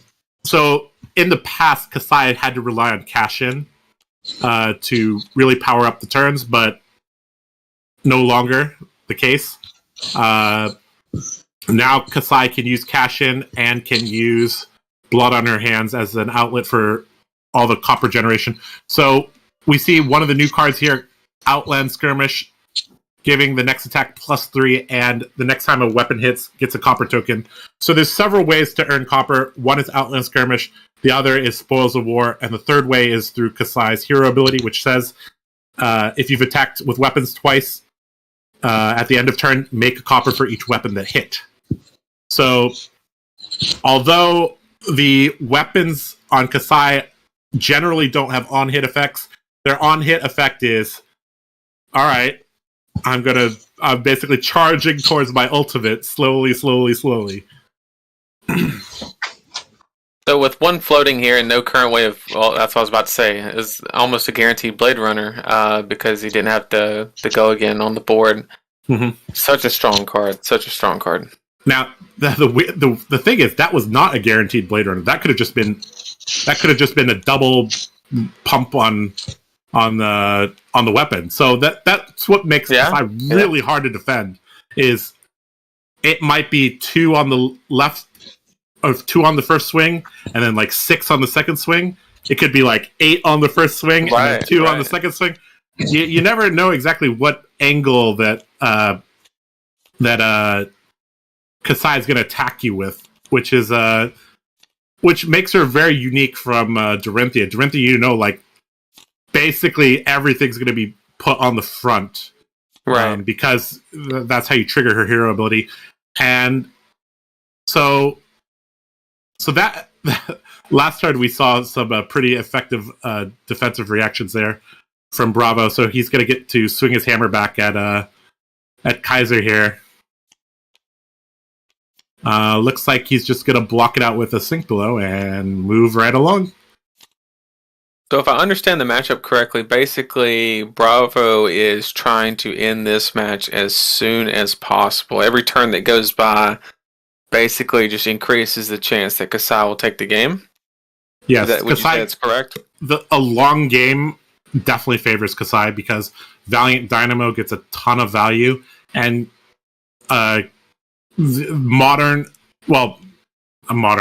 new Kasai builds are probably running close to 20 go-agains. So right. Looks like he drew 4 Seismic Surge Shokens there. That's not what we wanted. We wanted the dice. There we go. Hey, you see that? You see how he does his dice? Just like me. 3 or 4. That looks familiar, doesn't it? Josh style. Exactly. Like I said, I think all warriors should be using dice to illustrate very clearly what their attacks are doing. Because as a warrior, your attack value actually changes a lot, right? So having the dice is very important. Okay, looks like a blade Sink Below is coming out there, blocking the first attack. So strong. Now the next one's coming in for what, 8? Because you get the 3 from the Slice and Dice, 3 from the Blade Runner, and then the original 2, right? Yes. Oh, This is coming in for 8 or 9. So it seems like Kasai really devalues big defense reactions, like those staunch responses, the unmovables that Bravo really likes to play because he has no issue paying for them. Because if you throw it down and invest all in that one attack, I mean, Kasai will just not only have the guaranteed go again in the second weapon, but the ability to pump that second one is just Really, really strong. Yep. Oh, something we didn't talk about yet is that Bravo's running Snapdragons. Wow, I didn't even notice that. That basically is for E-Strike. Can't imagine anything else. Okay, so the end of the turn there, Kasai hit once with the weapon. So Kasai gets a copper. She's on her way now. And Bravo has a 4-card hand, took a bit of damage, used his armor here. I guess this is going to be a pretty big attack here. Activating his hero ability, giving the next attack dominate. This is probably crippling crush here. Crippling crush, that's it. Yes, it is. 3 blues and a crippling crush. 11 dominate here. Now, Warrior does not actually have much problem defending against this, the first one. That is part of the reason why Bravo's not as commonly seen in Blitz, is because you only have 2 copies of these powerhouse cards, whereas the opponent has like fresh armor against this. So that's one of the reasons we actually don't see too much Bravo in Blitz, is because of the prevalence of Dorinthia and her fridge. Big block here for 9 here, not allowing crush. And you better bet that Dynamo counter is coming off next turn. So only 2 damage there. Oop, looks like he drew his... And more importantly, only 1 card. So even with that, with a move that typically just demands instant tempo from any game, just didn't do anything. And now he's back on the fence and has the same amount of cards as the opponent after they draw it. Mm-hmm. Spoils of war. Gotta love it. This is a very dangerous turn in terms of copper generation here. If I was Nom, this is basically the equivalent of Steel Blade Supremacy. This is a turn where you need to block this. Right, because you can get to 6 copper right here, right? Easy. Yep. Yeah, easily this can generate 6, yep, by itself. If you just let it all happen. And plus with the Outland Skirmish, this is actually 7 copper here. So this is basically going to be a block here. Now, one of the things that makes this hard is that Bravo has a lot of attack actions. So these Centauri Sabers are getting buffed when he's blocking. Yeah. So this is 7 or 8. So with blood on her hands, obviously in a perfect world, you always want 6 copper to maximize the efficiency on the card. But is there a number where you're like, okay, I'll go with 4. 7. Oh, wow, this is it. What? Okay. Oh, so this is basically Nom surrendering the fact that he's gonna have the 6 copper. He's basically just saying, okay, you're gonna have all the copper that you want. The Dynamo counter should come off at the end of the turn, but I guess he's just shortcutting that a little bit. Looks like this attack is for 3, so he's gonna have to throw this plus another piece of armor. If I'm reading this correctly, yep, 3 or 4. So this is Skullcap plus another piece of armor. Okay, he's blocking with Showtime instead of his Skullcap. Okay, that makes sense. Okay, so that's going to be 1 copper at the end of the turn. All right, and the Dynamo counter comes off. Yep. Okay, so Nom took quite a bit of damage there and gave him a bunch of copper. For what purpose? To hammer. To hammer. With pummel here, maybe? Yeah. But that doesn't only, even... Yeah. That's just 10 damage here. That's like, okay, so what? So with Kasai, I mean, basically you're just throwing the boots out in front to block, and then... Ah, yeah, the sigil, okay. That makes a lot more sense. Okay. Yeah. So Kasai should have blocked with the boots there, right? Yes. Missed a little value there? Yes, definitely missed value there. Unless he doesn't have a going on here. Oh, yeah, it definitely has it, because he's pitching it. Yeah. Yep. So this is Glint or Blade Runner here. Yep, all day. So this is an attack that should not be blocked. So that's the problem is because you're so scared of glint, when the Centauri Saber comes across for 2, in the old Kasai build, if they came across with Centauri Saber for 2, it could only be glint. Now it can be glint or Blade Runner. So she's like super Ira right now. She comes in for 2 instead of 1. Right. 2 and then 2. Centauri for 2. Centauri for 2. Yeah, we got the Blade Runner blue, so it'll be +1 on the next attack. Mm-hmm. Have you seen Kasai pick up in popularity, Terry, in Hong Kong recently? Maybe like the last couple days. I don't know if you've seen anybody building it. Not yet, because not physical games in the local game store. Oh, right. All the because of the COVID restrictions there. Right. Okay. So, but I guess there's quite a few Warrior players in Hong Kong that are quite eager to try out some Kasai builds, right? Yeah, and also Benji will be one, because many people try to collect the code for hero for Kasai and Benji now. Right. I see. Yep. Yeah, follow the money. That's how you know. Okay, so actually one thing I want to talk about here is that he played Yellow Hit and Run. This is a card that I actually disagree with. I think you run the blue because the blue is just god tier. It's just a god tier card. But the yellow and the red Hit and Run, I think, don't have a place anymore in Kasai because Blade Runner, right? Because of Blade Runner. Like right. the value that you get from Hit and Run is if there's a third follow-up attack. But I think the most efficient way to play Kasai is kind of like block 2, attack with 2, block 2, attack with 2. So you're never going to get that much value from Hit and Run. So in my opinion, I would just I think in my Kasai build, I'm not even running them. I think I'm not 100% sure, but I'm pretty sure I don't run the red one or the yellow one anymore. Looks like we have a staunch response here, getting buffed up. Is that going to stuff the whole attack here? It does. Like he paid for the extra. Yep. Yep. All right.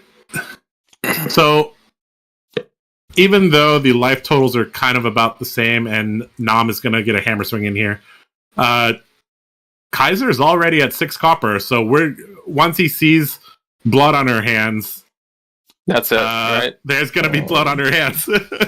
So did Kaiser take the damage there? No, unfortunately, Nam only had a Polarize in hand, which is a red, so he was only able to pitch it during a Seismic Surge. Right.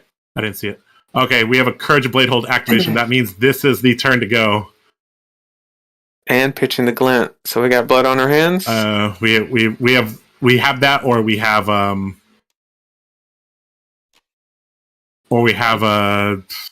just a big turn, I guess. Oath of Steel or something like that. Yeah, just a big turn.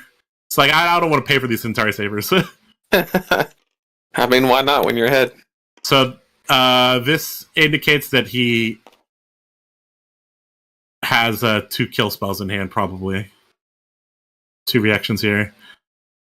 I mean, Kasai is a warrior. She can play those heavy attack reactions if she wants, like Route, Overpower, Biting Blade. Biting Blade is actually probably pretty good in her. That's something I have to play around with. Looks like we're gonna have a pretty chunky block here for 6. Okay.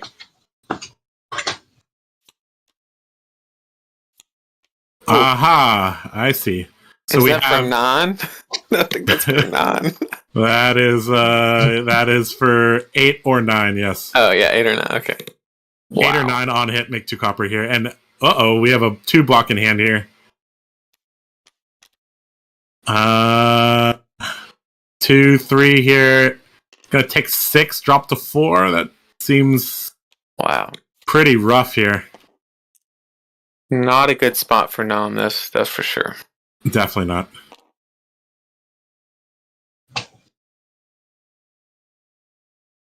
Because at this life total, literally all Kaiser has to do is just block out until you get blood on her hands, and you know you've won the game. Yep, especially with him dropping this so low. Oh wow! It had go again from the hit and run, so he's playing the nourishing on the end to close it. Wow! I mean, it's not going to win, but it'll get 5 cards. So this is the one exception for why you would play red and yellow hit and run is if you run Nourishing Emptiness. But actually, I think Nourishing Emptiness is actually not quite the correct. I thought about this for quite a while. Nourishing Emptiness in Kasai basically means you have to run the red and yellow hit and runs, and I rather run other cards. So it's kind of like a 2-step deck building process. Right. But yeah, we just saw. I mean, that's the most Dory thing ever, right? Is Spoils of War into hit and run into into the CNC or the Nourishing at the end, and this. Well, Kaiser's got enough to buy a flat in Hong Kong. Let's just put it that way. He's got 9 copper, 5 cards, passing it back to what you need. Just passes back. And, man, that's it. That is the game here. That's it. And this is going to be well. Okay, here's one of the things is he activated Courage of Blade Hold. So he's actually going to have to pay for these 4th entire Saber Swings. So only 3, right? Because the second one is free, so he only has to pitch a blue. Yeah, you're right. Yep. He's gonna need to pitch a blue here. But yeah, we're gonna see Kasai cut up Bravo here. Yeah, that's in Bolton-esque fashion here. Yeah.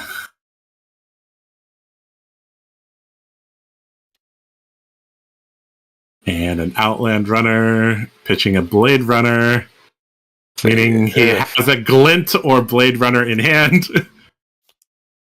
Oh, he doesn't even need it because blood on her hand gives the weapons go. Oh, right, yeah, you're right. Sorry. So it doesn't even need it. Yep. You're right. Yep. And we're going to see... So this is a attack for 4 here. Plus the Outlander is 6. 6 or 7. So he's blocking 7 here. Glint. So this is the situation where all the Dorinthia goodies, when you're low on life, you're forced to block. They're like, okay, great. This is when I'm going to get max value from Glint. This is when I'm going to get max value from Stroke of Foresight. This is when I'm going to all my reprise things are going to turn on now. Now that I got you low. Yeah, and this forces what 2 cards. We're basically seeing Ira and Dorinthia's child do her thing here. And then he just plays in the swing and closes it, probably, I guess. Yep. Or goes around it. Either one works. Yeah. I mean, this is such a wide attack pattern that... right. Yep. I think Nam is just processing things here. And... push forward, red. A very good card. No. I'm glad to see this in his deck. This is a little dominate never hurts. An excellent finishing card here. Push forward, gives your weapon dominate. An excellent closing card. Well played from Kaiser, my warrior student. Good game. All right, good game. We will get these guys into our lobby here to chit-chat about that game. And with that, Hong Kong takes a dominating lead, 3-0. What can I say? Well, let's find out what these guys have to say. Kaiser and Nam, hello. Welcome to the commentary booth. That was a good game. I really like red push forward to end the game. That is an excellent card. We have the same thinking on that. Yeah. So I'm also a Kasai player, so I kind of want to pick your brain a little bit about your deck build. I saw that you were running the red hit and run and yellow hit and run, and we saw that you used that to great effect with the Nourishing Emptiness. That was a turn. That was quite a turn. Yeah, that was quite a turn there. what is your reasoning for including those cards? Those are cards that I actually don't include in my deck. Yeah, actually, I also agree that Hit and Run is better in Classic Construct format because I think it's a card that scales itself, which means when we have more copies of the cards in the deck, we'll have more effects. Because it scales the goal game itself. But because we have the Dynamo, and which gives you much value if you can keep your goal again. It doesn't like doing fear, which who only have one Dawn Blade. He really need to hit your enemy to gain the second attack. So whenever I have bad turns, I only have an Hit and Run. I can still get some value from my armors. That's what I think. And I think that's all. And for the lowest rank emptiness, I think it's simple because for every warrior, we don't have much attack action card in deck. Yeah, that's. So do you think Kasai is tier 1 now, or tier 1.5? I think it's 1.5. It's kind of hard to deal with. Kano. Yeah. Yes, I have the same experiences as well. Nam, let's talk a little bit about your experiences there as Bravo. So you don't play much Blitz, I know that. So I do not. The coming from 40 life down to 20 life, there's not much. One of the things we talked about in the broadcasting booth is that you only have 2 copies of those threatening cards like Crippling Crush, and then the warrior starts with full armor. So essentially, that negates one of your Crippling Crushes. So that's something that takes time to get used to. Yeah, for Guardian players, I guess we wanted to have a longer game, or not that much longer, but a longer game where we can exhaust their equipment and most of their defense. Their defense reactions. And it punishes me if I don't start off very strong as well. Which you kind of needed like a strong turn 1 with Towering Titan or something with Dominate to at least put a dent into the armor. I did draw the Towering Titan. I did not draw the 3 blues to go with it. I was 1 short, but that's unfortunate.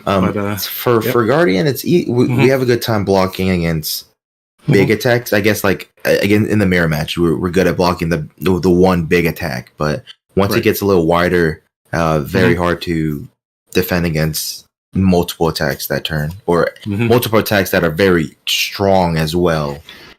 Yep. In CC, rarely are you going to see a warrior with spotless armor at 20 health. Yeah. Normally, they've sacrificed some of the armor to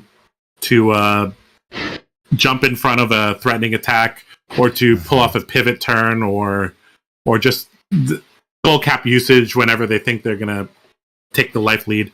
That matchup actually feels kind of tough for Bravo because Kasai operates a little bit like Ira in that if we get down to low resources, Bravo kind of struggles to pull. Like Bravo's okay at low resources, but I think Kasai is just a little bit more efficient at low resources, and that makes things for hard. Sure.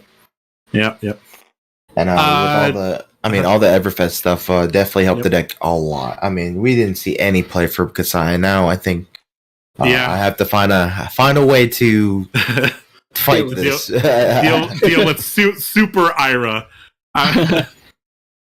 No longer Kodachi for 1, Kodachi for 2. It's Centauri Saber for 2, Centauri Saber for 2. Well, I could always play Oldhim, so maybe Oldhim would fare better. Yep, it would help a little bit. Yeah. Sure. Okay. Kaiser, do you have any final words before I move you guys back to the hangout lobby?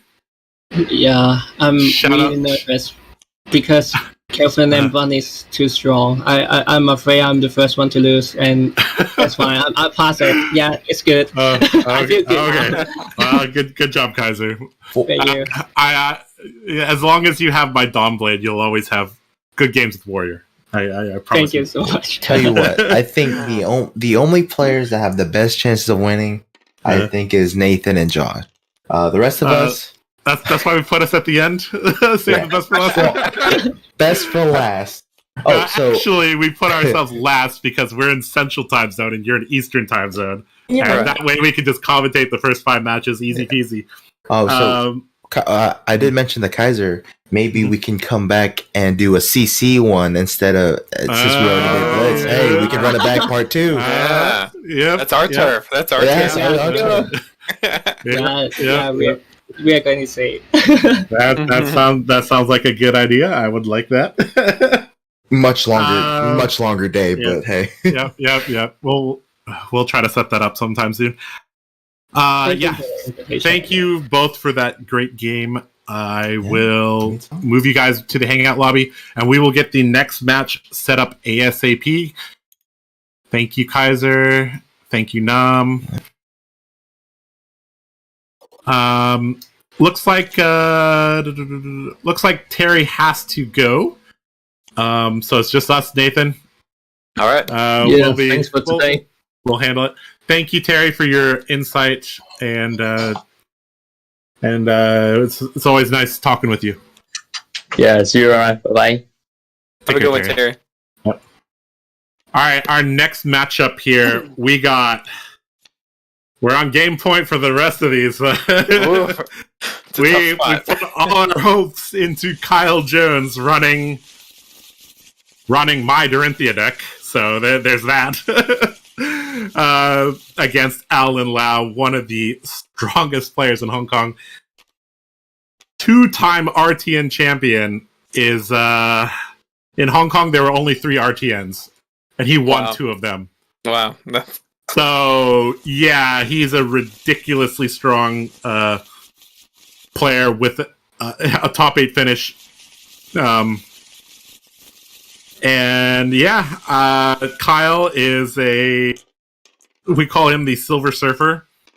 So he always gets second to Seb in a lot of events. So he's a silver collector. Hopefully he can collect some copper this game as Dory. Get a few hits in. Looks like both players have loaded everything. Good to go in? Yep. Yeah, looks like we're good to go. All right, let's get into this match here. We got Alan on chain. All right, straight off the gate. I don't see a husk. I don't see a husk either. What's going happening? Okay, right. That is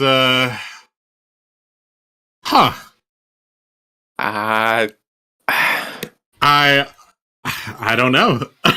I actually don't know what's going on. Like, yeah, there's definitely got to be a reason. Because I was under the impression that that's the whole reason you play Chain and Blitz is that you have just the free tempo card that's on your equipment. Yep. I guess maybe he's. I guess he has a. I don't know. We'll find out. There we go. We'll find out. All right, and so Kyle playing Dory here, hit and run into Dawnblade for 3. As you can see, Kyle also part of my use the dice school of thought. So, pitch to red overpower. I do think that was interesting. Given a little bit of information there. That block with the E strike and the that actually makes me think that. Okay. Good play. Okay, yep, there we go. Sense. Okay, yep. Great play. That makes sense. Great play. I was gonna say normally you would just hold the overpower for right. Just I mean, if you could sneak in 4-6 damage there, like it's definitely worth it. All right, Kyle's gonna arsenal after setting up an E-pot. Good turn 1, I would say. That is a pretty good turn 1. I would argue though, depending on his hand, you might have just E-pot passed. Actually, might have also been. Yeah, to guarantee that you have the blue from the hit and run, and yeah, that actually makes sense. And it denies the mulligan on the chain side. Which mulligan on chain turn 1 is huge. I mean, And we always someone in the chat says that we need a life total for chain. Here you go. Thanks for that. Thank you for that. We appreciate you. Soul Reaping on first playable turn. That seems pretty good. Seems good. Did you see what he banished? Did not. He. Is it that yellow bounding? Because he blocked with one. I don't know. Maybe he had 2. I don't know. I don't know. No, there's only 2 cards in his graveyard. Yeah, so there's only 2 cards. There's one there. He's got to banish something. Yeah, maybe there's a visual bug here. I don't know. I don't see anything in the graveyard or the exile zone either. Huh. Well, he has 2 cards in hand. He played Soul Reaping, so he clearly had to get rid of one. Is there a card underneath here? Top of the screen. Oh, no, that's sideboard cards at the top. Oh, right here, Bounty Demigod, right here. Oh, it's up there by the skull cap. Okay. Got it. Okay. Right. Every region has their own way of doing things, right? Yeah. So okay, there we go. All right, red bounding. He's putting it there. Okay, that makes sense to put it there actually. All right, so red bounding. We already have a creeper activation. 1. Okay. Interesting. So Plunder Run is live in Blitz, but we have a Nimbleism this time. Probably going to go into the bounding, which is strong. That's another 7 damage there. Yep. And then free Arsenal or swing Rosetta. Well, we wouldn't have go again, so probably just close it here and then Arsenal. Mm-hmm. This chain build might be like. Well, so far we haven't seen anything too different. Yeah, actually, he does have an extra action point because he soul shackled into the Soul Reaping, which gave it go again, and then used the creepers on the Nimbleism to gain an action point. So we'll see a Rosetta Thorn at the end of this. Yep. Huh. Yep. So 6 plus 7, that's 13 plus 4, that's 17 on his first playable turn. Seems pretty decent, if you ask me. Pretty good turn here, and it. I mean, Kyle does have a skull cap that could be used to block the Rosetta Thorn, so Alan would actually lose his Spellbound Creepers here, so that might actually just be a turn just to block out if possible. Yeah, and he does have the Energy Potion as backup in the event that he doesn't have another blue. So that's at least a decent spot to be in that situation. Could be a lot worse, but where it currently stands, Aether Ironweave might have been the right choice. The way he's just has tempo. I think because you start so close to 13, the Carrion Husk actually could hurt you 2 or 3 over the course of the game. Right. Whereas the Aether Ironweave could be the difference between let's see, it gives you 2 energy, which 2 energy in this game could be 4, 6, 8 damage more. So I guess maybe Alan is just gonna good play. Playing So more aggro. Mm-hmm. He made the Rune Chant, and he's going to swing the Rosetta Thorn, which is 2 separate instances, which means that even if Kyle had another blue, he would still get at least 1 arcane damage in to hang on to those creepers. So that's about as perfect of a first play as you could dream of. So this was an insanely strong turn 1. Yeah, that's. I mean, this is off 1 soul shackle. That's very impressive. No, not even. He shackled his. Sorry, 0 soul shackle. Yeah. This is from a 4-card hand. That's a 4-card hand right there. That's what that is. Chain is powerful. Yeah. Hashtag Rune Blades. Tell you what. Blades. Kyle giving up a lot of armor here. Now there was no on-hit effects for these things, so I'm kind of wondering why he's giving up his armor so quickly. A lot of times people, when they're getting hit so hard, they just like, all right, I gotta stop the bleeding. I just gotta block a little bit here. But, right. I mean, being on 9 or he could have been on 7 with no counters on his armor. Right. But that's always a very uncomfortable position to be down 20-7, right? So right. So that requires a very, very disciplined it takes a lot of mental fortitude to be down that much. Looks like we have a Courage of Blade Hold activation. Looks like we're not messing around here. We don't need blues? Who needs blues? When you got a Courage. There you go. Yeah, I mean, he has an E-Pot as his 5th card here. And we have Disposal War. This is a very, very threatening card here. Because if he has... Oh, he's pitching out for blood. Okay, so that heavily restricts what could be in his hand. Right. I think, I mean, obviously we don't know the other 2 cards, but maybe using that energy potion here just for the sole purpose of not presenting the out for blood, yep. Exactly. The information of not having a blue yep. is, because that's just the whole advantage of playing Dorinthia is making the opponent not know what you can and can't do. Well, you just spilled half of it. Did he block with a blue Warrior's Valor last turn? He did. He did. That is correct. That seems... Yeah, so that could have been... Subpar. Yeah, I would have just taken 3 more and went to 8, and then... Yep. So, generally, I'm not going to pop Courage unless I have a Supremacy with it. So, or I really am constrained on resources. So popping it on a Spoils of War turn is a little bit odd. Mm-hmm. Looks like Alan's going to let that hit. It's going to get 2 copper. So it looks like Alan is playing around Twinning Blade, Singing Steel Blade. So I guess he's just going to let the second one hit as well, because he's like, well, you're just going to be able to hit me twice. Who cares? Move on with life. I think he's just the fact that he already has a life lead, has a good hand, all his armor, and his opponent doesn't have any armor. I think he's not worried about it. I think he's just going to put the pressure on. Yep, block 3 here.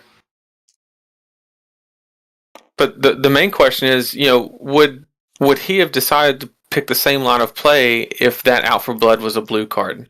And I don't think he would have, because it's just so much more threatening. And here we had Kyle end with a whole card in hand. Yep. That's almost certainly a reprise card there. Right. Generally, you need to wear down their armor before you break your Courage Blade Hold. Not always possible, but yeah. All right. We got Shadow Puppetry into Bounding Demigod. Yep. Pretty good. It's not from Bannerstone, so it's just coming in for 3. So this should be a super easy, clean block. No matter what is in Dorinthia's hand, you just throw 1 card in front of this. Yep. But his number 1 priority is not taking arcane damage from this Rosetta Thorn, because you can't look at it as I'm using a card to, get rid of the creepers, but you're also effectively dealing 1 damage because they can still block with the creepers. Mm-hmm. That's one thing that a lot of people just don't add the value in is, if you just know you're not going to get the creepers next turn, you just block it. He's blocking with all his armor here. So he's completely out of armor here. Wow. Okay. 1, 2, 2. So this... Yep. Not going to be able to... He's going to keep the creepers because you can't afford to give 2 blues. He's probably going to take all of this, to be honest. I'm going to take the full 5. Yep. So if Kyle has a godlike hand, this actually could be decent here. Well, the one issue is last turn Kyle basically laid his hand on the table and said, "Look, I have either an Iron Song response or Singing a Steel Blade. singing Steel Blade, right? And so The only way to get him to block here is with a Supremacy. So right at 15 health, I don't think that you ever think about throwing a card down. Yep. Unless, like you said, the Steel Blade Supremacy, I think, is the only way. I think even with Steel Blade Supremacy, you may not go for it. So there we have it. Wait. What?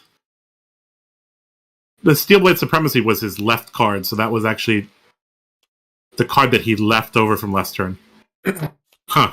All right, so we have a Dawn Blade for 8. Currently does not have Go Again, but we have to keep in mind that there are the bolters that he has access to, but he has to hit. So now, now we don't know what the Arsenal card is. So we know that the Arsenal card is either a Sing Steel Blade or a Iron Song Response. Mm-hmm. So I think this is a situation where you either don't block or you throw all of it. Do you agree? Supremacy turns are typically like that. Yeah, this is like a full blocker. You don't block it. Right. I think as Chain, you could just full block this and move on with your life. Exactly, and then get the shackles and maybe... Yep. You're only a soul check of 1. This is actually going to be Chain's 3rd turn soon, and he didn't shackle last turn. Huh. He did not. Yeah, he's slow walking. Right. Yeah, his shadow puppetry into. That's interesting. Huh. Interesting. Well, you have to look at the way that Chain is played now, and the new Chain builds only run about a 30% blood debt. So they're not really relying on those cards coming off the shackles anymore. That's just not the way that. It's just a bonus, basically. Is all it is. Kyle should order his triggers to draw first, and then blow the bolters. All right. I've said those words 1,000 times, I think. Right. 2 triggers, Supremacy draw, bolters. All right, so now things are tricky because 7 life you can be killed here, especially considering Dawnblade's coming in for at least 5. And he has an E-pop. That actually makes things very complicated here. So do you think the plan was to block the second swing to deny the value of the glint on the first swing and actually forcing him to blow bolters? Do you think?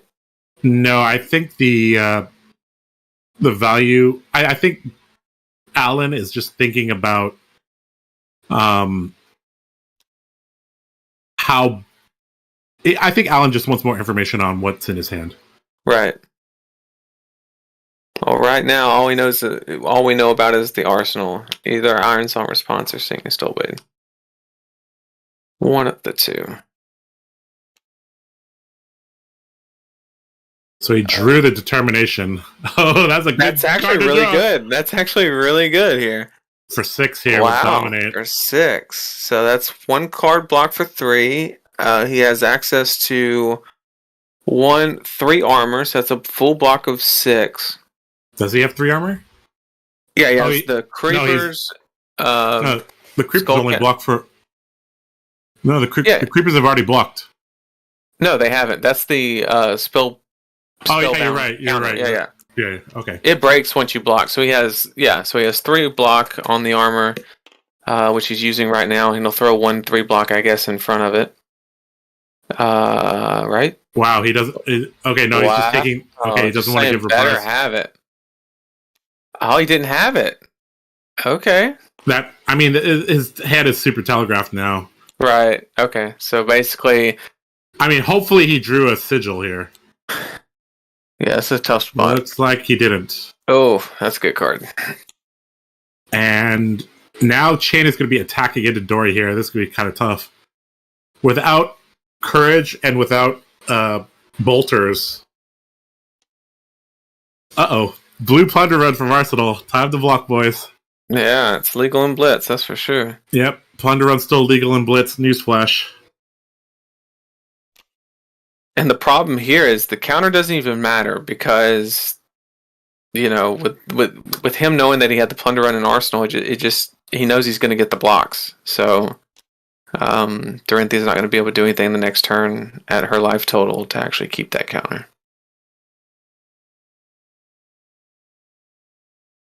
is there a okay? So you see here, one of the reasons he might not be running Husk is that he can go down to like 3, 2, 1 life and not have to worry about dying to blood debt. So in some way, if you don't have to rely on the crutch, which is carrying Husk, you can actually make flashier plays with your Aether Ironweave Spellbound Creepers. Okay, so we gained 2 resources off the Aether Ironweave into a Shackle. Probably looking at like Ghostly Visits or something like that. You know, just something with a break point to really take advantage of that plunder run. Why not play another plunder run, right? Uh-oh. Seems good. Uh-oh. Time to block a lot here. Yep, and we got the Rift Bond, so it has Go Again, and we have, what? 2 non-attacks 2. played. So that's going 5. to 5. Yep. So this is a double block here. Yep, all day. And then the question is, can Chain present another attack For 4. for 4 that has Go Again? Because if it doesn't have Go Again, then the cards just don't matter. That's a great card. Yep, that is a good card. That's generate 4 rune chance. However, he has to use them by the end of the turn. Yep, and so this is a new card from Everfest. Okay, so Revel in basically, Runeblade. Yep. so here, if he just, so this is game because that's 4 rune chance, and then he's just going to pitch to swing Rosetta, and that's 6 arcane and 2 physical. So that's just game. It's exactly lethal. Yeah, you're right. GG. Yep. Aether Ironweave coming in clutch here. Unless he has a D-React. It doesn't. Yeah, I don't think it. No, he's still dead here. Yeah. Well, Revel in Runeblade. Sorry, Revel the Runeblade is what I'm going to call it. That's it. Revel in Runeblood, showing off some power here. Wow. Super strong. Super strong. 2 arcane, 2 physical, 4 arcane. So actually, the Revel in Runeblood, does it cost? Okay, it costs 0. So it's free. Yep. Huh. So he actually didn't even need to pitch for Rosetta because he had 2 from the Aether Ironweave, and the only cards he's played is Riftbind and Rosetta that cost any pitch. So, and yep, looks like that's game. Nourishing in Arsenal, not going to be enough. And with that, well, Team Hong Kong is up 4-0. They have officially won the match. But we will be playing all of the matches. So there is more to come here. All right, I'm going to drag them into our commentary booth to chit-chat. Hello, welcome, Alan and Kyle. Thanks for the game. That was a very interesting game. I have many questions for both of you. Starting with Alan, can you describe a little bit about your choice of equipment? I know a lot of chain players are very reliant on carrying Husk, and looks like you chose for the more offensive Aether Ironweave. Can you talk a little bit about that? Yes, the reason I choose the Carrying Husk over the I choose this command chest over the Husk is because if I use Carrying Husk and every time the Reinfear attack, if I miscalculate or I guess the wrong attack reaction, then my Husk will easily go into the banish zone without blocking any damage. If I blocking it earlier, then it will then the Reinfear can play more defensive because the current Husk can deal damage to me. So they may just do some sneaky damage. That is something that makes so much sense when you say it, but I think a lot of people cling to the safety that that carrying husks, they just feel so safe and warm and and protected when they have their carrying husk. But I think you very clearly explained why and showed us in game why that's a good choice there. Can you talk a little bit about the new Everfest cards that you were running? Yeah, I've played. Actually, I also played some other new Everfest card, which I can't show it this match. Oh, well, that Revel and Runeblood was great. Yep, the Revel and Runeblade to end the game was nice. Swarming Gloomveil as well. Yep. Oh wow. Nice. Okay. Very like nice. that. Very nice. So the first card I run in the new set is Revel in Runeblood. Yep. In chain, it is a 0-cost Scalding Ring, red Scalding Ring. Red Scalding Ring. I like that analogy. I love it. Yeah. Yep. Yeah, and because they don't, some heroes they don't play Arcane Barrier against chain, so it's very good, and it has it's a good finisher. Yep. Yeah, and it has very close connection with good synergy with Spellbound Creepers. Yeah. Yep. Yeah, this card actually reminds me if the Seed of Agony is still here, then I will entertain Spellbound Creeper. Yep. So Kyle, why don't you talk to us a little bit about what you thought about that match, Kyle? Well, he blocked very well at the beginning of the game. I tried. I tried to come in. I be honest with you, I did forget to do the Brave Forge Bracers on that turn to force him to block with a second card, or at least try to bait him into it because I had the Nourishing then. And so I tried to get the armor out of the way so I could possibly sneak one in, but I tried to play it patient, and it just didn't work out in my favor. I wasn't expecting the Revel there, so that was a very nice play. I thought with I thought you could survive that turn, but Revel in Runeblood was a really good play there. Yeah. Yeah. Well, thank you for one more thing. I think in that match, I blocked with a blue card early, and I felt like same thing. If I was able to give go again and bait some of the armor, then I was going to be able to just gain a lot of momentum off of the of the Nourishing. And so I was like, it's fine to block with the blue if that's my angle of going for that turn. So just to clarify that, because I know it was kind of weird to block that way. Yep.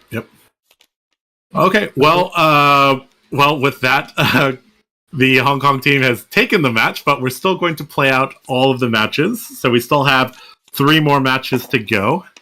Alan, do you have anything else to say? If not, I will move you guys back to the hangout lobby. Yeah, that's all. Thanks for the game. Okay. Yeah, GG's. That was fun. GG. Thank you, Alan, and thank you, Kyle. Moving you guys back. All right. With that, we move on to Game 5. And now we are playing for dignity. Yeah, pride. That's it. So we're here. We're defending the 07, I guess, is what we're doing here. Game 5, we have Neil playing Chain up against Wen playing KO. This is the match I've been looking forward to the whole night, actually. KO has seen basically no play and got a ton of good cards in Everfest. So this is going to be wild. I can't wait, but I'm going to step away for just 1 second, Josh. All right, sure. So I'll continue to talk then. So as you can see, we have Neil, who is going to be playing Chain. Let's see if he can pilot it as well as Alan did. He has 2 RTN top 8s and 5 skirmish top 8s. Wow, this guy's been playing. He's been playing a lot of skirmishes. Over on the other side, we have Wen, who is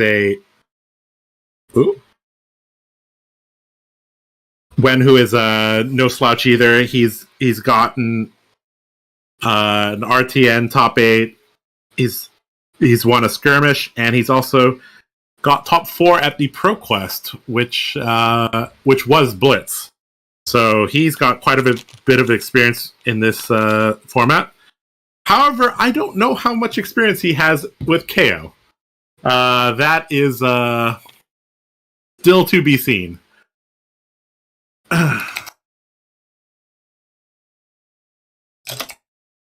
All right, so right now we're just clearing off the seats here. Getting ready for match number 5. I am back. All right, so I'm going to go fetch them. I will be back. Okay.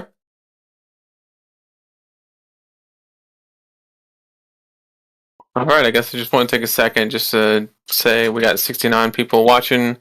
Thank you guys for joining us.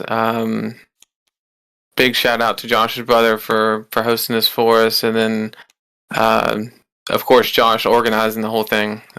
Took a lot of effort, getting a lot of schedules on the same page, and allowing us to do this. It's really good stuff.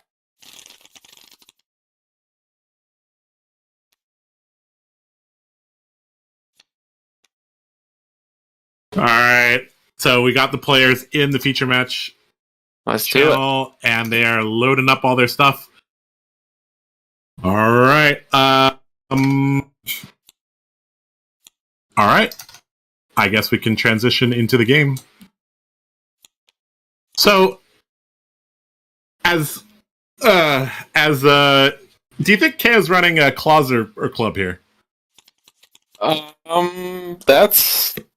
I've never played against a KO, so I have no clue. I have played against 4 KOs in my life, and I'm at almost 2,000 experience now. So, I mean, my knee-jerk reaction is like, does it matter? Because your main thing is you're just trying to play those 6 attack or higher to get that roll. I don't think it really matters that much. I guess you're probably going to get more value out of the club, because right. If you go for the claws, that's generally like a Blood Rush Bellow type of strategy, right? Whereas I think Wen's idea here is just to send one giant attack at Neil a turn. And club's also really good. It's efficient. It comes in for 4. It's a break point. You can use it to slowly chip down if you need. Well, there's his equipment. Yep. We'll clear off the board here for him. All right. So for this match, why is there a sync below here? Not entirely sure. Oh, they'll figure it out. We'll assume that they know what they're doing. I see somebody says hi, Joe Sir, in the chat. Hello. As you might be wondering why the people in Hong Kong call me Joe Sir, because Joe Sir sounds like Joshua, and people that are in education or teach, they refer to them as Sir, basically. So their teachers or their professors, they call them Sir. So that's why I'm called Joe Sir. Looks like a little bit of rewinding there. Okay. I think everybody would prefer to have this kind of as a webcam, but since it's release weekend, we are playing on TTS just to, for some reason, he has warrior cards. What's going on? Wait, what? Oh, 19 life. Yep, that's true. KO starts with 19. That is true. Is he lagging or what? Or is he maybe he's just thinking about his equipment or something? I don't know what he's doing. So I guess clearly you just run Husk, right? Because he's going to come in for something rather tall, and you kind of get like a get out of jail free once, basically. Yeah, Husk. might be better here. Although I do like how Alan explained that, like, if you're comfortable with playing at low life totals, logically the Aether Ironweave just makes more sense, especially considering that Dorinthia has so many 3 blocks, she can like just switch to defense and drain you out. Right? So, and well, maybe it's more specific to Warrior because Warrior actually has things that can suddenly drop you below 13 life. So right, I don't think you do that against KO. KO. Yeah. Let's just remind the people a little bit about what KO does, okay? Yeah, so that's probably a good idea. KO has 4 intellect and 19 health. And it says whenever you play an attack action card with 6 or more base power, hint, everything in his deck is going to have 6 or more base power. Roll a 6-sided dice. 1 to 4, have the base attack round down. 5 or 6, double the base attack. And KO has several cards that attack for 8. So that we're going to be looking at some juicy 16 damage attacks. Possibly. And I think the biggest card that we're looking to see is the specialization Ready to Roll, which, if I'm not mistaken, is a 0 cost blue. And what it does is it allows you to, anytime where you roll a die for the turn, you roll 2 and you ignore the lower one. So it turns that 33% chance into something much, much more favorable. All right. Both players have shuffled. This dice roll, the first of many in this game, is going to be pretty important. Who won the dice roll here? Letting KO go first could be a disaster, because if he throws 16 at your face and you have a card that doesn't block, well, you just took 7 damage on turn 1. So yeah, letting KO go first, it makes the first roll basically just risk-free, right? Because if you roll the 3 or the 2, then it gets cut in half, then big whoop, it doesn't really matter. We have 8, and we have a 3 from Neil. Oh. So KO likely going first here, unless Wen knows something I don't. Looks like, well, we'll find out very soon. Looks like he's going with claws. Okay. Mandible claws, heart and cross strap, scab skin leathers, the new card skull crushers. I love it. Arcanite skull cap as always. And we, on Neil's side, we see him have gambler's gloves. So, Yeah, I think that's an auto. Yeah, you just have to, because. Well, I'm not surprised by Neil having gambler's gloves. I'm more surprised by KO not having gambler's gloves. Not having them. Yeah, that's a good point. Yeah. First turn. Look at that. First ready to roll. Ready to roll. Here we go. Ready to roll. Okay. Barraging beatdown. Barraging. This is bad. This is. This is bad. This is not good. Okay. So he's gonna get to roll twice here. So if we see a swing big here, that's a bad spot. Yep, it is. An Intimidator card. So the worst case scenario is swing big, but more than likely it's just a 6 or 7 attack that doesn't really have anything else. It is a wild rod. Yep. So he'll draw and then discard. Go again is it's not going to affect anything because he doesn't have pitch to do anything. Yep. So we're just coming in with 6, and then 2 if it's defended by less than 2 cards from hand. Yep. Which is going to get blocked. So KO's going to activate. Going to roll a dice. First dice roll of the game is a hit. Okay. So now we're at 12 plus 2. He's supposed to roll 2, so he can actually blow up his armor here. No, it says that I read the ruling. And it says ignore the lowest roll. So it says. Oh, okay. You're right. Yeah. Okay. It says pretend it doesn't exist, basically. Okay. So he gets the base. KO's effect only affects the base attack. So the 6 goes to 12, plus the 2 from barraging. If that triggers, would be 14, and then Skull Crusher adds 1. Actually, I take that back. Skull Crusher says whenever you roll a die, 5 or 6, So he And- rolled 2 dice, but he had to ignore 1 of the dice. It says ignore the lowest roll, and they were both the same roll. Right. So how would that work? I don't know. Well, he's displaying 13. I'm going to trust that Wen read the release notes and knows what he's doing. So this is an attack for... So 6 becomes 12, adding 1 from Skull Crushers. Okay. Right. All right. Uh-oh, he has a 2 block in his hand. Uh-oh. And he has a Sting of Sorcery. There's another 2 blocks. So that's 7 against 13. That's a lot of damage turn 1. Wow. Yes, it is. 7 against 13 is going to be 6 damage here. Which means his husk is on the verge of breaking already. Yeah, that's... Well, at least there's no arsenal, so, you know. Yay. Yeah, I don't know about that. Oh, so that's... Gets his intimidated card back. And draws 3 here. And, yep.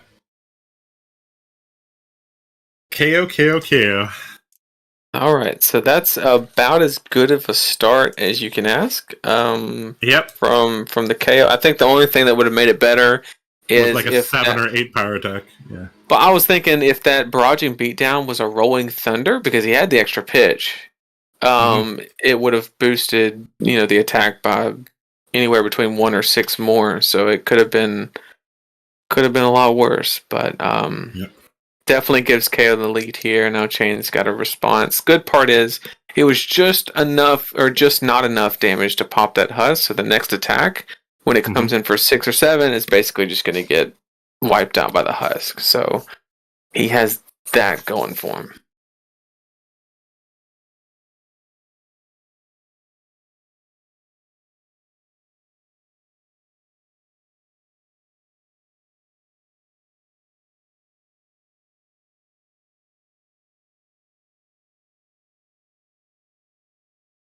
I think Neil is just taking a deep... He's played a lot of Chain, so I don't think he's struggling about the lines here. I think he's just like taking a deep breath going, okay, I'm up against a KO. Let me take a little bit of a... Let me take a little bit of a time to think about what I'm doing here. He's probably asking himself, did that really just happen? Yeah, that also could be it. You never know. Oh man. All right, so we got a plunder run into a bounding demigod. But from hand, this is just a 3 attack, so it's going to get blocked here. All right, but he has go again here. Could swing Rosetta Thorn. Yeah, it seems like anytime you play plunder run like that, it's typically just used as a Rosetta Thorn enabler. Wow. He has go again and didn't swing Rosetta Thorn? Am I missing something? No, that's what just happened. I'm not sure. Why would he not swing Rosetta Thorn? That's a great question. I'm baffled. Maybe he's maybe KO knocked him up so hard, you never. Yeah, maybe he's tilted. I don't know. I don't. No idea. That's not supposed to happen. So we got Swing Big. For those of you, this is a new card. It's a cost 2. Comes in for 8. And it says, if Swing Big does not hit, the defending hero creates a quicken token when the combat he rolled a 6. closes. Is it 18 damage here? No, sorry, 17 damage. Oh, no.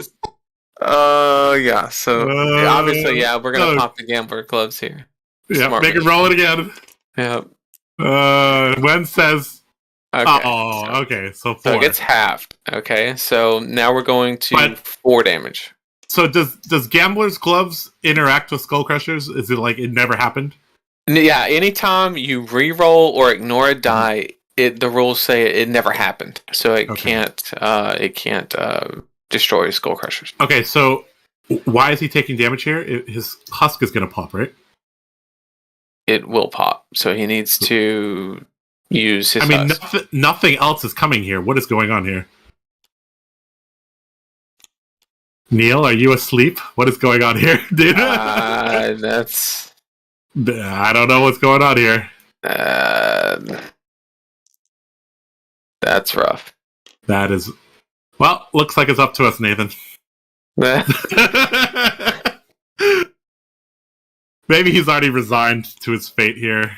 Yeah, I mean, I've made some really rough plays after being on some version of Tilt before. I can remember I played in RTN, got maximum velocity, then didn't play right the whole tournament just because I was like, I can't believe that happened. You know? Right. But, it is what it is. And so right now, KO is in a great spot. He just hasn't taken any damage. Changes played a red plunder run from Arsenal, which is probably a good start to a turn. I guess he was afraid of another attack coming after, but he didn't have an action point, so... I don't know. Here we go. We have Plunder Run into Shadowverser. Not bad. Banishing a Bounding Demigon. So this is going to be a pretty good turn.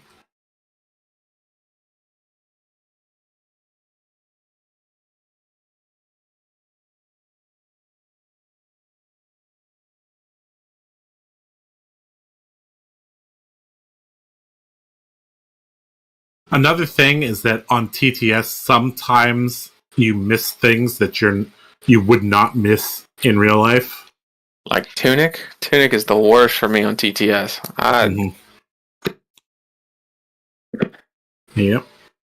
So it looks like Wen is just going to let this hit.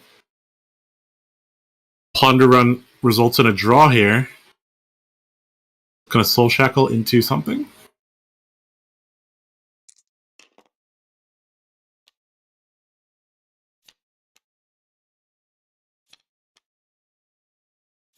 Soul Shackle into Bounding, into something from hand, I guess. So he's actually got quite a bit of cards right now. He might use Spellbound Creepers here as well to get another action point. We'll see. With 3 cards in hand, definitely a possibility, for sure. Yep. And it looks like Wen is not going to block this either. Going to drop down to 10. Wen's must have a good hand here. And the scary thing is, we don't know what a good hand from KO looks like. So right. This is a learning experience. Like, okay, KO's not blocking. Alert, alert, alert. What does that mean? Hey, Revel in Runeblood. We saw that card just now. Very nice card. Oh, wow. He has another one. So if he plays another one, that's 8 rune chance. And then swings Rosetta. Holy cow. He might win this. Because does he have any AB? He does not have any AB. It's Skullcap, but that doesn't. So that literally count. Yeah, but what? if he plays double Revel into Rosetta, that's oh my goodness. Yeah, that means that he forces a blue out of KO's hand. And puts him on 2 life. Wow. That's... Oh my goodness. Is Neil just gonna stumble into a win here? Did Neil just big brain us? What is going on here? Pitching a Howl from Beyond. 2, 2, and 8. That is So he takes the 8 and goes down to 2, and then he has to pitch a blue, and then also Skullcap block. Yep. Skullcap for the armor. Yep. So if Neil remembered to Rosetta Thorn on turn 1, he would have won this game. Yep, that is correct. Huh. Okay. Well, it turns out Revel in Runeblood is pretty good. It's... pitching a blue, yep. Alright. Holy cow, turn this game around quick. Oh, okay. Well, that's... Because now, I mean, imagine a situation where KO doesn't have another blue.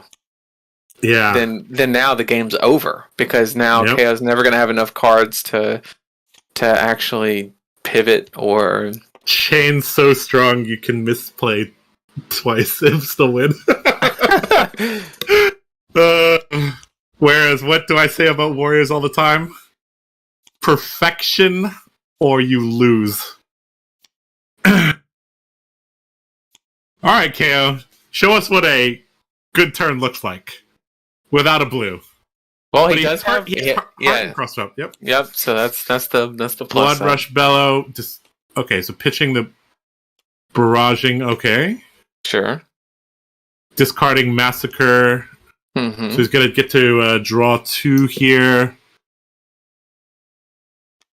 Intimidate 1. Yep. All right.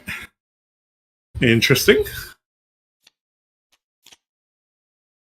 Then there'll be draw 2. If he gets at least a blue, then at worst it's double claw for 10. Mm-hmm. If he gets 2 reds, that's a much worse situation. Because you can't cross strap into a weapon attack, right? It says attack action card, if I'm not mistaken. So he already has 2 action points, right? But he wants to... Oh, no, he doesn't have 2 action points. No, he does not. Okay, now he has 2 action points. Now he does. Okay. All right. So he's discarded a 6, so his weapon has go again. So I guess... I don't know why he needed to take that risk there. I mean, maybe there's a bigger play. Maybe he realizes that his only way to close this game out is to present 1 big attack and swing with big tree. Smash with big tree sounds pretty good. Yep. All right, this is going to be a very important roll here. Is this going to be 14? Cannot intimidate. Oh, it just missed. If Massacre is discarded to pay the cost of a brute attack action card, you're right, this is not an attack action card. Yeah, you're right. So this is coming in for 5. So let me just go jump into their game and tell them that that's not... So the Massacre does not actually allow him to... Does not intimidate, right? Yep.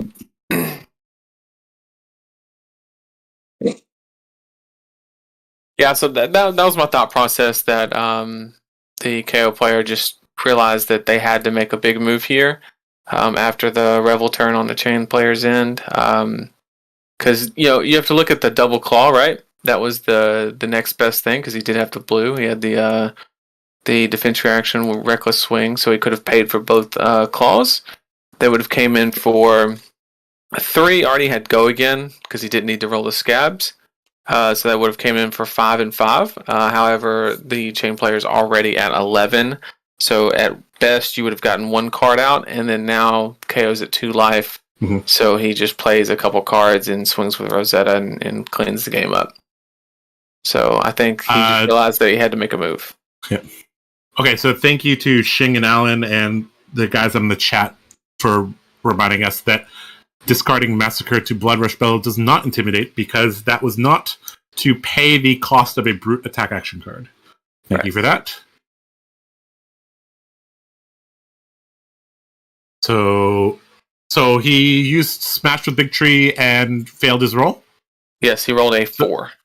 So 7 becomes 3, but buffed by Blood Rush Bellow to 5. Correct. And he has an extra action point? Okay. So I guess you're just taking this here, right? Going down to 6 and seeing what else is going to happen? The one thing that I don't like here is... Okay. Smash. All right, Smash Instinct. This does intimidate. Yep, he has no floating now. So this is an intimidate now. Yep, and now... And this is 14, if I'm reading this right. 6 times 2 plus 2. If he hits it, yes. If not, it'll be a 5 again. So it'll be effective. 14 actually almost kills him, doesn't it? This roll is everything. Oh, man. Okay, 14 damage here. Chaos is fun. All right. So it's actually 15 damage. Oh my goodness. So if Chain has a bunch of 2 blocks, that's game. This is Wow, what a play. He literally needs three 3 blocks plus a Spellbound Creepers to live. Wow. What a play. Pudding keeps pointing towards Blood Rush Bellow. Yep, 15 is correct. They keep pinging this for some reason. Brute attacks get +2, but so it's 6 becomes 12 plus But KO 2. only does the base. Yeah, so it's 15. Yeah. So 6 plus 6 is 12, plus the 2 from Bellows, 14, plus 1 from Skull Crushers is 15. Yep. Getting confirmation in the chat that it is 15. So this requires 3/3 blocks and a Spellbound Creeper block here. Maybe they thought that Blood Rush Bellow was combat chain and not turn, and the cross traps would have broken the combat chain. Maybe that was... Blood Rush Bellow was the whole turn. So either he has 3/3 blocks or he does not have 3/3 blocks, and the game is over. Captain's Call is a 2 block. That is the game. And that card doesn't block. That doesn't even block. Uh-oh. Okay, good game. So, block for 5/6. Yep, take 9, go down to -3. GG. Alright, let me drag them in here to talk about that. Like I hate doing that in order. Hello. Have a. Hi, you guys are on the stream now. Yeah, wow, that was a very, very interesting game there. Lots of dice rolling there, lots of fun there. Wen, can you tell us a little bit about your deck and how you built KO with the new cards? Actually, I just put the 2 touch of Luca to roll and the new Majestic card for 8 damage. So and also the new command card so that you can no need to pay the additional cost to pay the attachment card, so you can run more soft. So you run ready to roll the Bear Fangs and the High Roller. High Roller, of course. High Roller, very nice. This 4 card.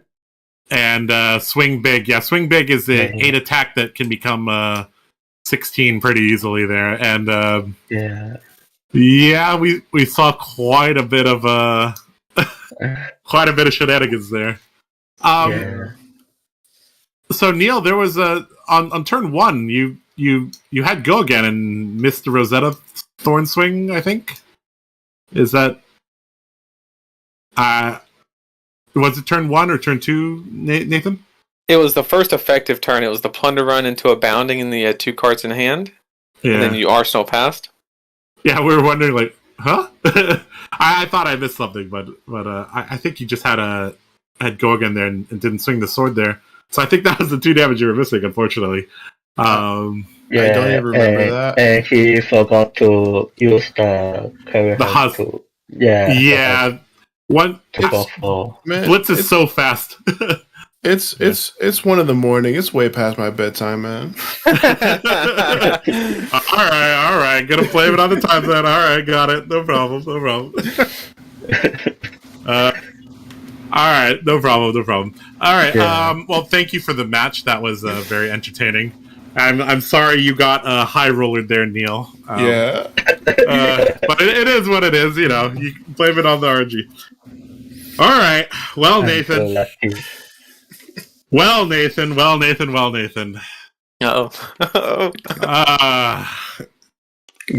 me down. That's all I have to say. How about Michael, you commentate this one with me? How about that? And then Nathan, you jump back in here, and Michael and Nathan could commentate the last game. Yeah. How's that sound? All right. So I'm gonna move Neil and Wen back to the hangout lobby, and Nathan and Pudding, you guys get your match set up in feature match 1. Yeah. Don't forget to mention my lack of experience in Oldham. Yeah. Don't worry, we won't criticize you too much. Oh yeah, no, I'm gonna give it my best. You guys have fun.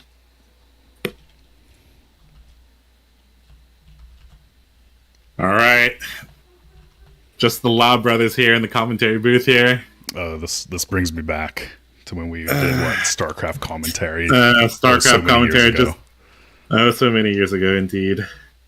All right, so game 6. Let's see if we can get on the board. If we can get on the board on any of these matches, it's going to be this one.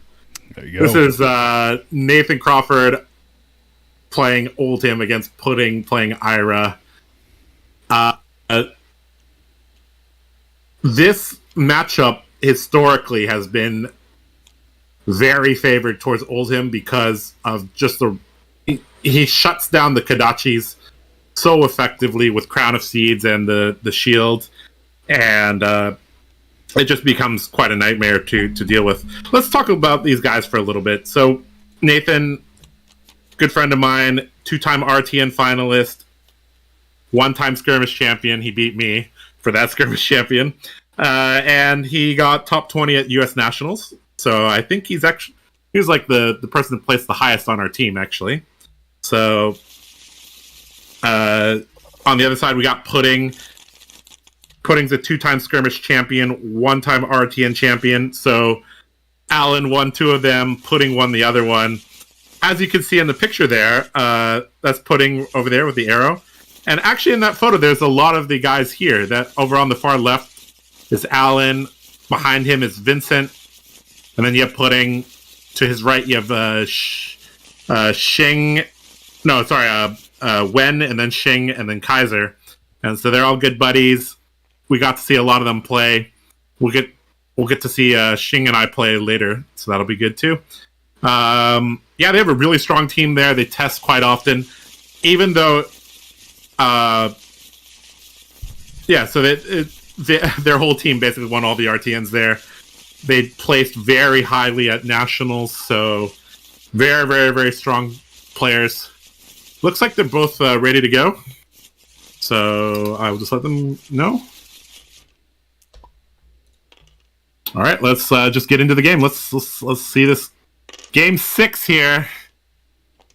Let's see if the card guys can get on the board here. Yeah, please don't be a shutout. I mean, I really hope you don't have to rely on me to. Well, luckily, as you said, the matchup is, from my experience and observation, Oldhim is definitely favored in this. By the time Ira exhausts all their power cards, that's really when Oldhim goes like, "Hey, it's my turn now." Yep. Here we see a stylistic choice from Pudding. I know he likes to put his Ira on the far left and then his Kodachis in the middle and the right. Quite cool. All right. Not sure what's going on here. Are these the 4 cards he drew? We'll let them figure that out soon.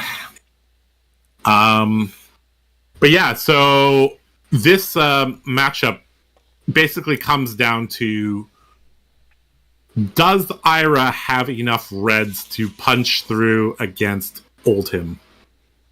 The more defensive the Ira deck is, the harder it is for Oldhim to survive the whole. Okay, well that's a great turn one. That's awesome.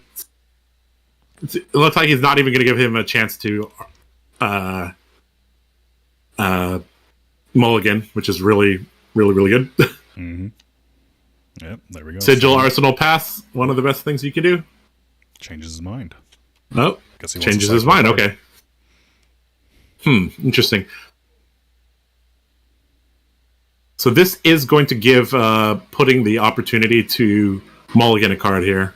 Or mulligan 2 cards here, probably. Looks like there's just a block for 3 against the Titan's Fist of 4. With an honor. Maybe he doesn't. Flick flap. Yeah, maybe he. I guess he just doesn't care about the Frostbite token. Interesting choice. Yep.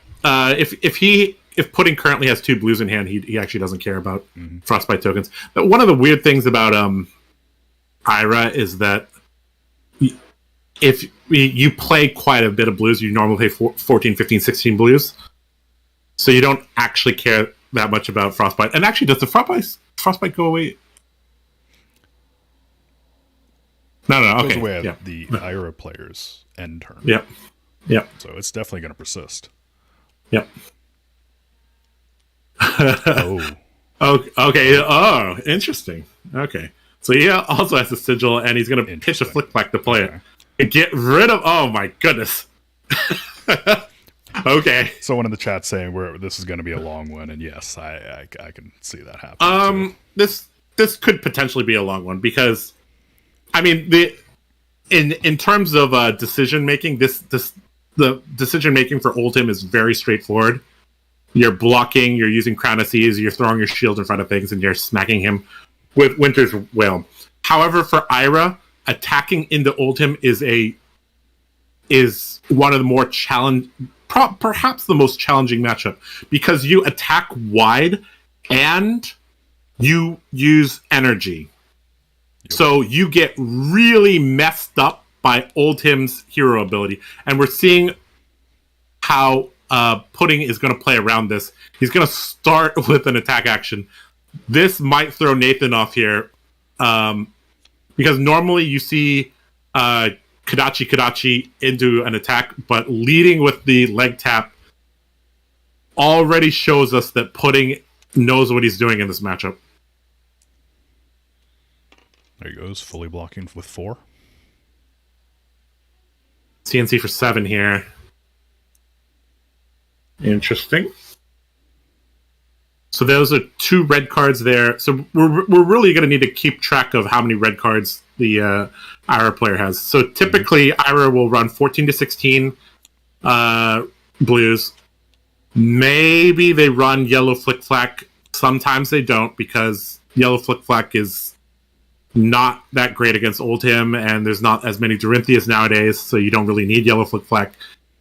And then you probably run 24 red cards. So we're basically going to have to see if those 24 red cards here can get in all the damage that's needed. Mm-hmm. And looks like Nathan's blocking for 3 here. Crown of Seeds is 4. Going to activate Oldhim. Not going to give him the opportunity to put a card into Arsenal here. And without an Arsenal, this is going to be a little bit tricky for Ira to break through. What's your take on Command and Conquer into Oldhim, knowing that they run Crown of Seeds? I always find that to be quite.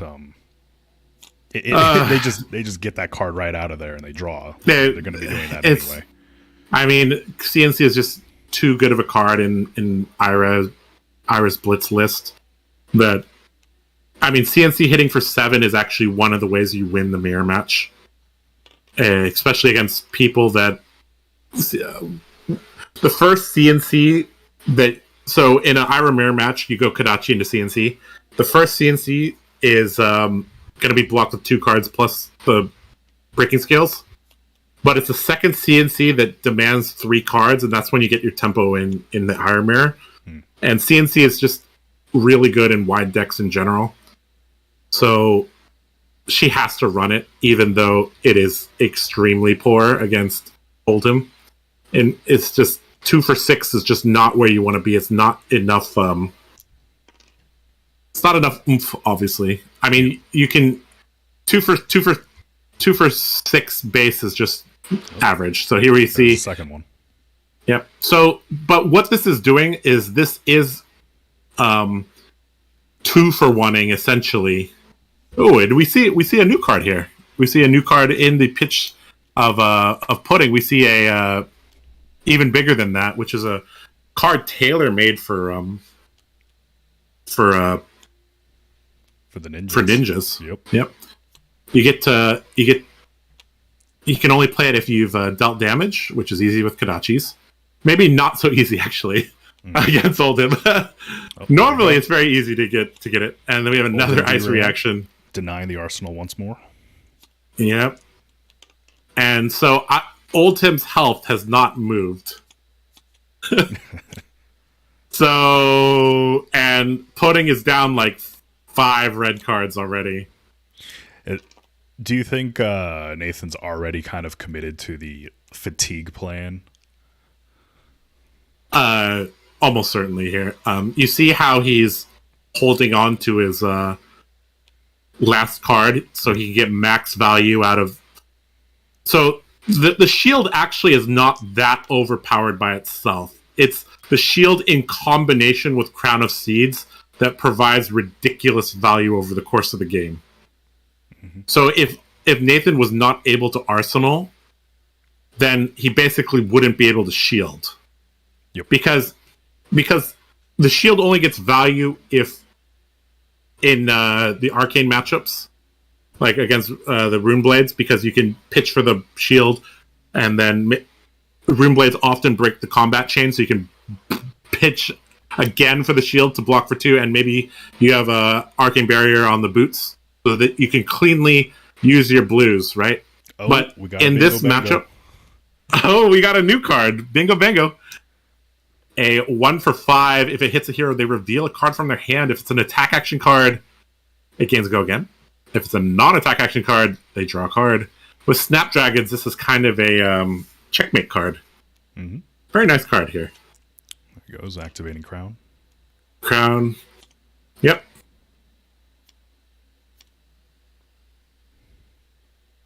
And there's likely to be 2 cards thrown in front of here. So one of the things we're going to have to see here is how Pudding utilizes his Snapdragons, because the Snapdragons are basically a win or lose type of deal here. If the Snapdragons can, if he can utilize the Snapdragons in an effective manner, then that'd be good. Okay, ooh, a Razor here.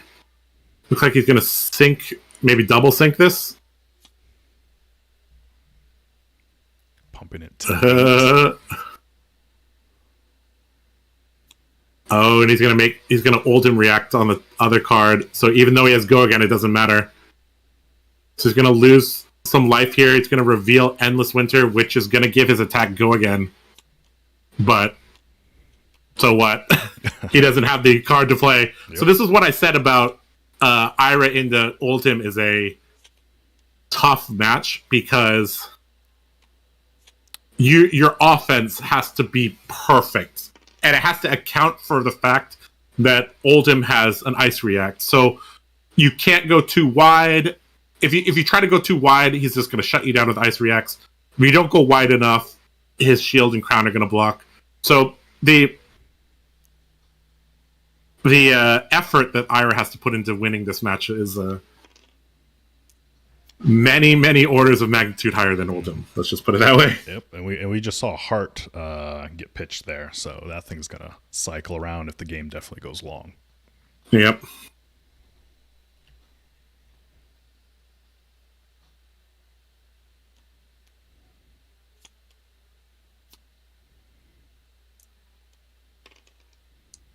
This left side Kadachi is not going to get in any damage here. All right, we got a Torn of Tempo here.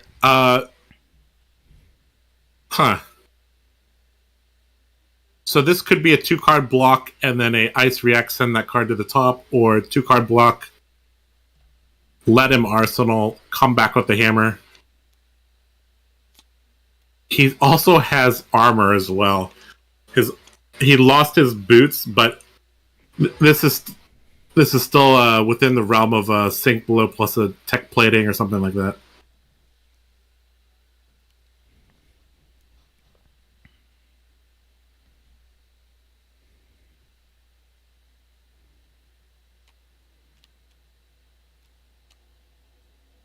So block for 3, 4, 5, crown 6. Yep. Okay. Fully covers there. So fully covered there. No ice react. So he's going to let him Arsenal. Oof. However, he's got a 3-card hand. 3-card hand.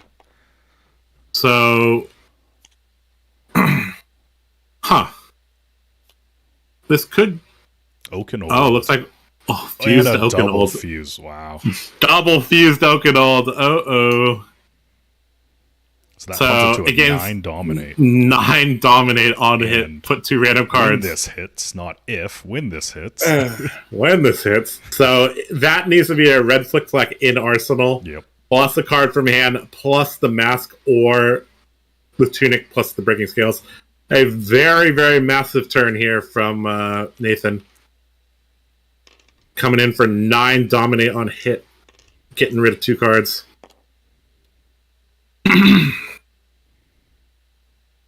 All right. So if Pudding does not have a Flick Flack in Arsenal, he might just take this because his reds are so precious and his life total is not precious. Yep, and those cards are not destroyed. They're just going to the bottom of the deck. But they are random, so that could mess some things up. Yeah. But I think even blocking with a red card here, like the margin of victory for Ira is so razor thin. Like the difference between 20 and 22 and 24 and 26 reds is massive.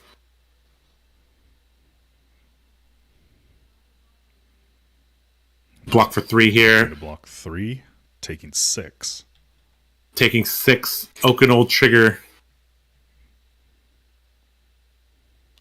They put 2 random cards on from their hand on the bottom of the deck in any order.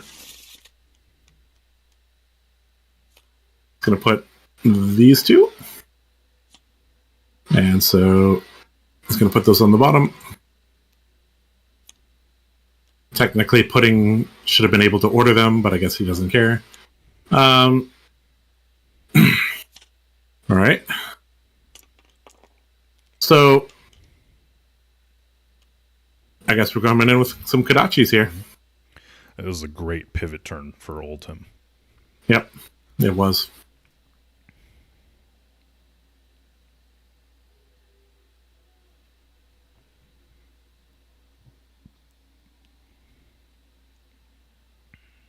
So at 12 life, this is a little bit too high for Oldham to try to go for a kill here. So I think he's just content to play the status quo here, keep hammering away at things.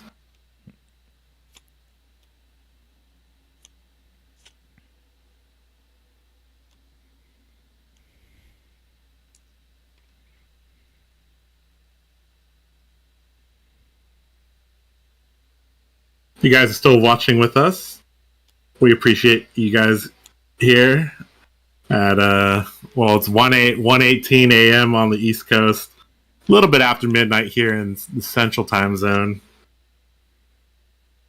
In New Zealand and in Hong Kong, it's the perfect time to enjoy some Everfest Blitz show matches. Yeah, we really appreciate everyone who's tuning in. Mm-hmm. Yep. All right, we have Autumn's Touch Yellow coming across for 6, if I recall correctly. Yep, 6. Mm-hmm.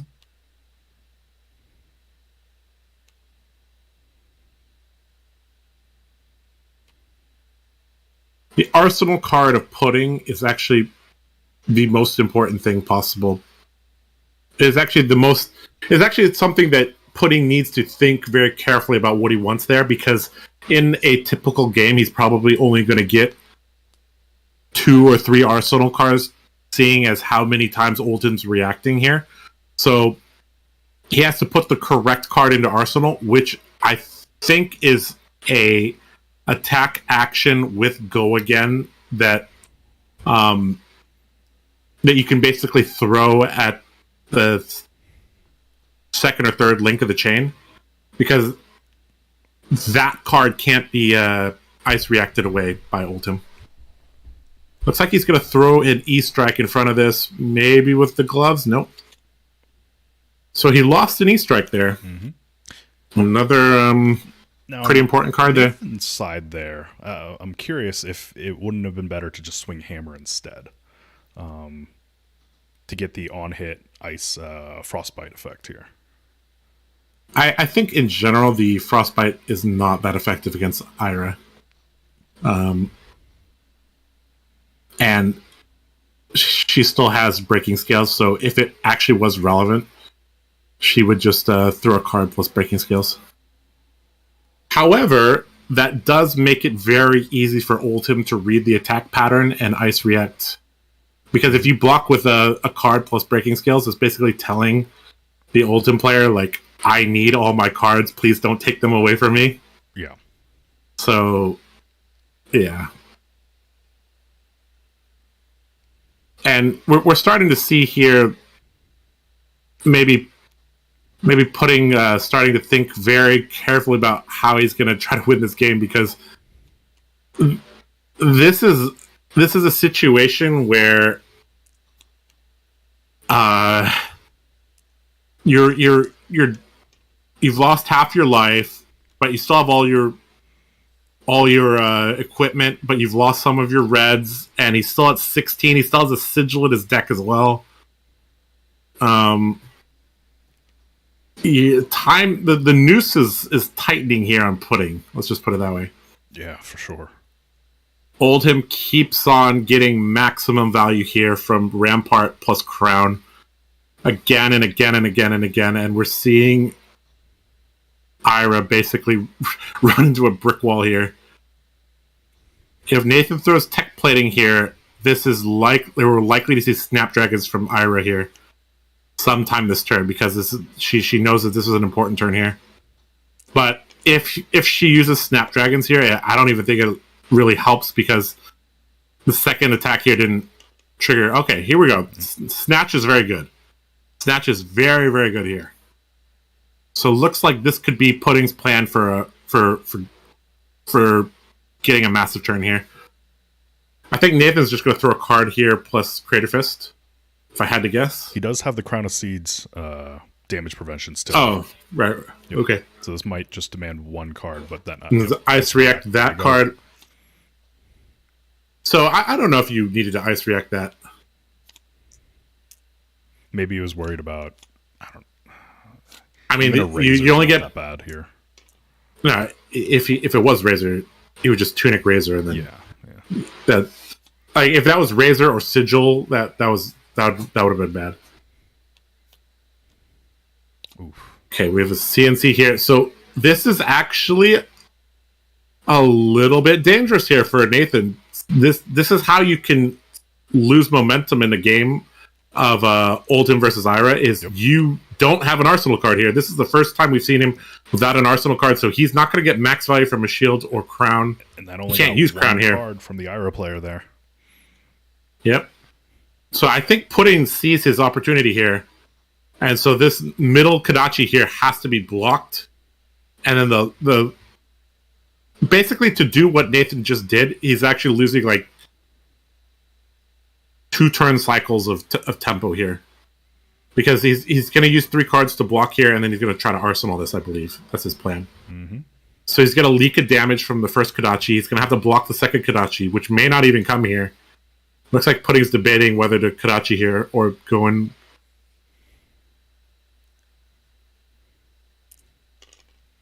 So this is going to demand... This probably demands a block here.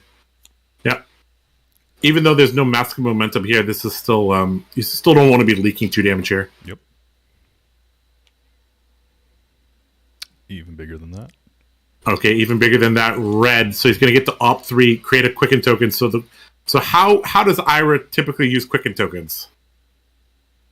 E-Strike into CNC is the... or we could see like some combination of a Heron's Flight combo or something like that. Crane Dance into Heron's Flight, something like that. So he's going to reveal the top card. It is a Snatch, so he has to draw it. Creates a Quicken token. So this is actually going to be very good for him. Yep. Snatch is one of the best possible things that he could get. So this is going to be a Snatch with Quicken. Oh, maybe. Or Rushing River. Okay, into either Flood of Force or Break Tide here. Yep. Ooh, we're seeing a combo shortcut here. Combo shortcut with the Quicken token. That was in Arsenal for quite a while here. So Rushing River, this is a 4. Go again, unhit. Oh, yeah, you love to see it. Break Tide. TheCardGuyz is a unique spoiler. Very gorgeous art. Oh my goodness. Very nice card here. Coming in 5 dominate. Do we know if he topped the other cards from even bigger than that? Because he knows exactly what card it might be if he ordered. No, he put 2 on the bottom, 1 on the top. So it's going to be a random card off the top if this is. It will be a random card.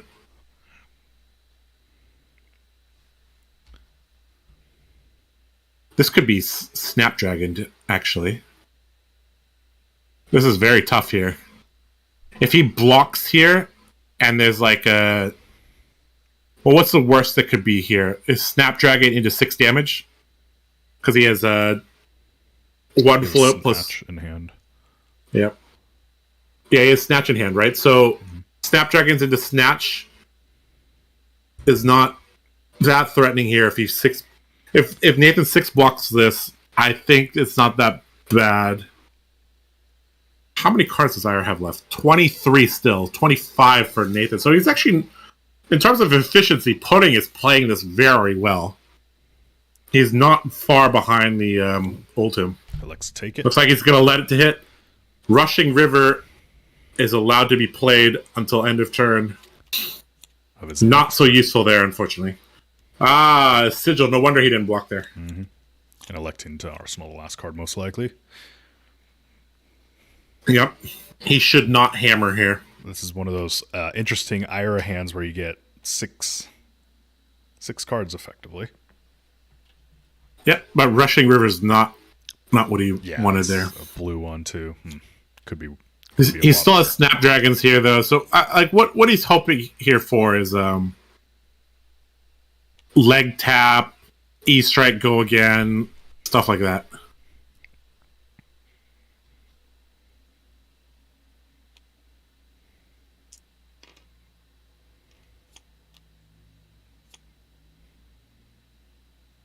Now, I don't know if you've noticed, but Nathan has been pitching a lot of 0 blocks and 2 blocks to the bottom of his deck. Yep. So that will come back to haunt him soon. And a lot sooner than you might think, especially with all these crown activations. Definitely cycles the deck quicker.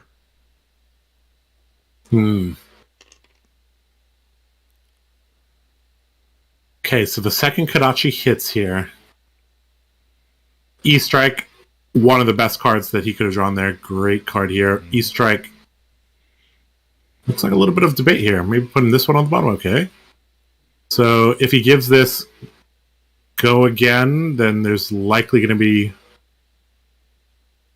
another card from hand. Looks like it is 5. Looks like it is. Look at it. Yep.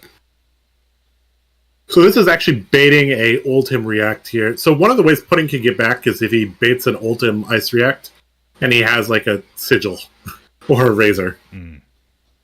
And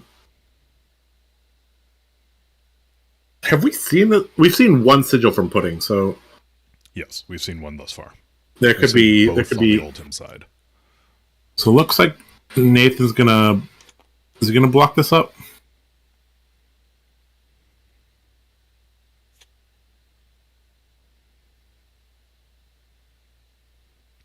Looks like he's going to take 2 here. And a bingo at the end. Uh-oh. This could be snapped into... Well, snap into Rushing River is pretty bad, so it's probably not that. I think he's just going to let the Rushing River that he banished from Break Tide go away.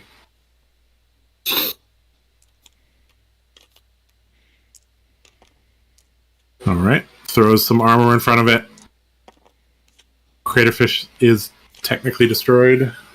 I'll just help him with that. Yeah. Very painfully getting through the armor.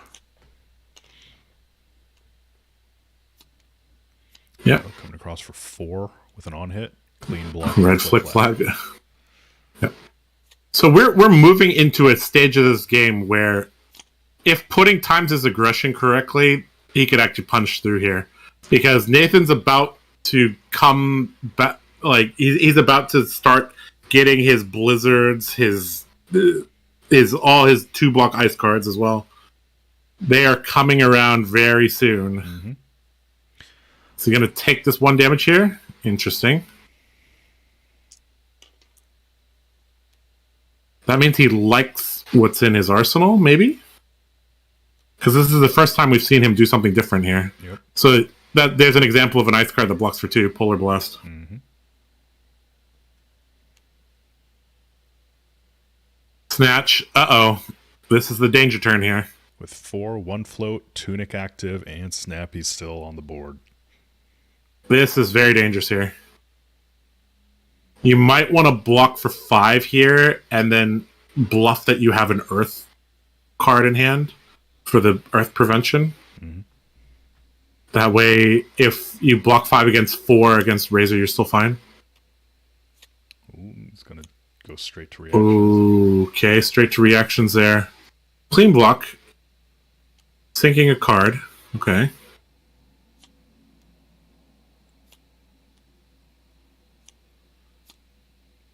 Draw. Ooh, sigil. Okay. All right. Back in it. Arsenal pass. All right. 3-card Oldhim.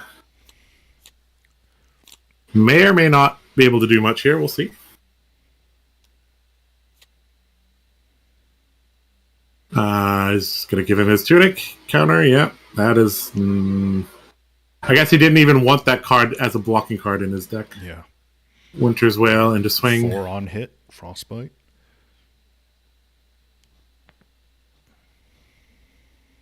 We're really seeing Pudding be very patient, which I like. In order to take down Oldhim as Ira, you have to play very patiently, wait for your openings. It is possible, if you have the right deck configuration, to push through damage. But we're getting down to a point where the Ira is going to have a lot of blue cards left, not a lot of red cards left. The Ira's down to like 14 cards. She's been pitching a lot of blues. So we might see the Ira just run out of gas here. Yep, there's the second and the heart has cycled it. Yeah. So that heart has been worth 2 life here.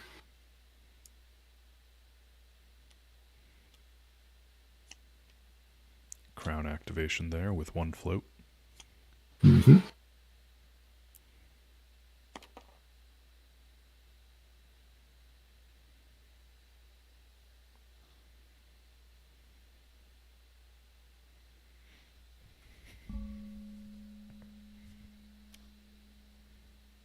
So it's likely just to let unless he has a pummel or a 2-block in hand, he's probably just gonna. Actually, it is very likely that he has 2 blocks in hand now. Now that the game has been going on for so long, so he's probably just gonna throw a 2-block in front of this. Yep, there it is. And there we go. Yep. I mean, these ice cards have to come around again. So.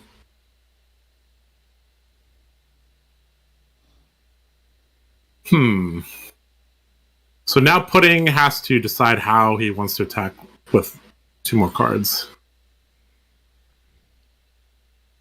The fact that he hasn't immediately thrown out an attack here means he has options.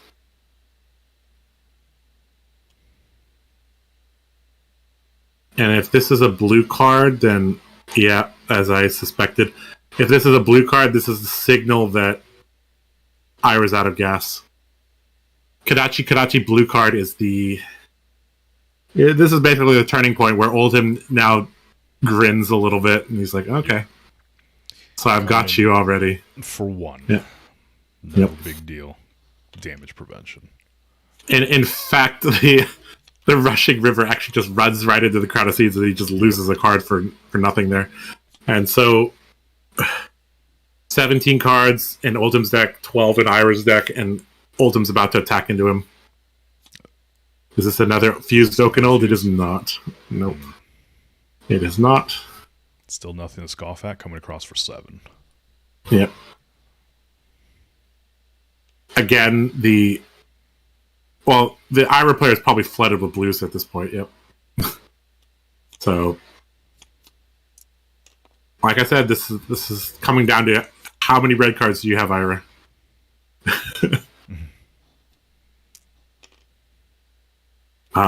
Oldhim just seems like a brick wall. Yep. What can you do? I mean, the Ira decks may have to change their battle plan here. So one thing I could see them doing is utilizing 2 Crane Dance Heron's Flight combos. You can use Snapdragons to shortcut one of them, and the other one you can use the even bigger than that to get a Quicken token. So 2 Heron's Flight combos, if you align them correctly, because the Oldhim player is not going to shuffle his deck. So if you pay attention to how he's pitching and you align your Heron's Flight combos at the right time, you could get him out of nowhere, basically. But the level of play required to do that, you have to keep track of his pitch, and then you have to time your combo right. and you have to keep in mind the Crown of Seeds activations, which pushes the pitch deck by 1. Yeah, it's a lot. It's a lot. It's a lot to keep track of. Like this is a matchup where like Pudding is probably spending like his brain is utilizing like 8 times more calories than Nathan's is. Like this is one of the last reds in the Ira deck. This is what. Yep, it must be. So it's gonna block Ice React, the last card out, and that's gonna be very sad for him. Double react. Oh wow, a double react there. Oh no. Oh, he kind of baited it out. Not bad. That is very good for Pudding. So yeah, like I was saying, you basically have to use these kind of niche ninja combos, and your Snapdragons are even bigger than that Quicken Token to kind of get around what Ultim's doing. And even then, I don't think you could sneak more than 8 damage that way. You have to work for the other 12 damage.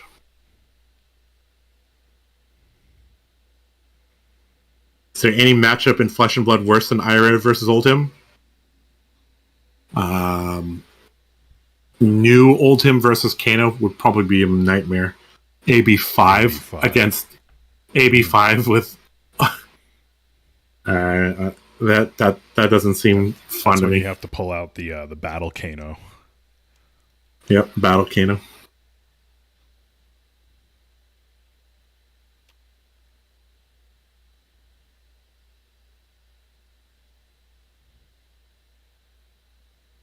Looks like Pudding's still debating here what he wants to do here.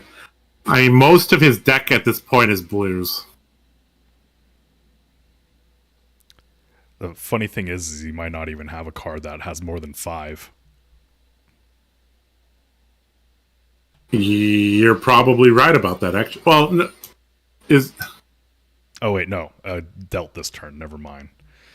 Greater than the amount of damage you've dealt this turn. Yeah, which I think is only like 2. So, there we go.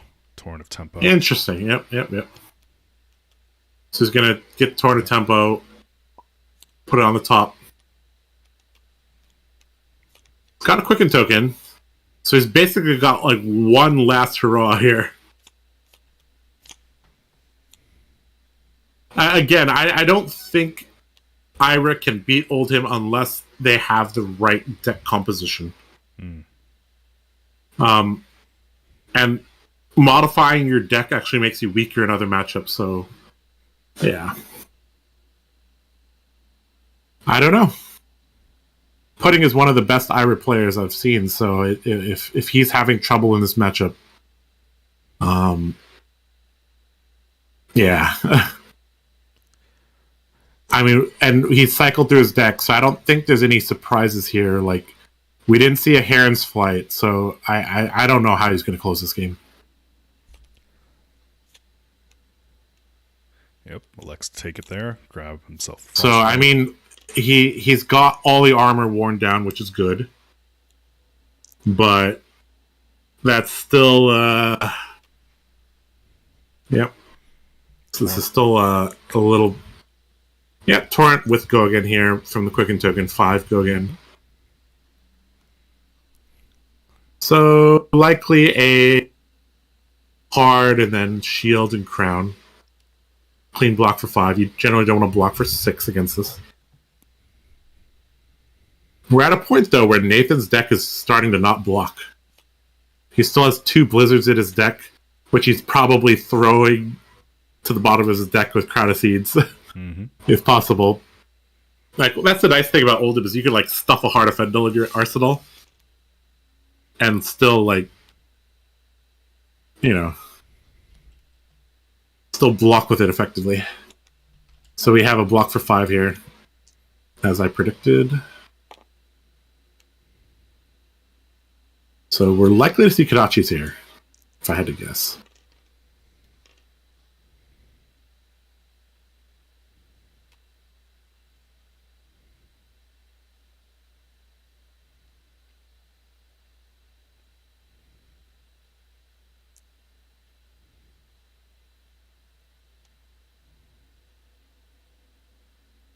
I like the Kodachis here because at least one Kodachi here because that gives him a bit more information, or at least takes off a chunk of life from Oldhim. Kind of a game of information for Ira here. Mm-hmm. And it doesn't cost him a card. Yep. So tomorrow, one of those Earth cards to block for 2. It's going to Razor. It's going to Razor, get in 3 damage here, drop him down to 6. Unless Oldhim Although he to Earth React here. He's going to Ice React. He's going to Ice React on that one. So he's going to take 3. And that's both Razors gone now.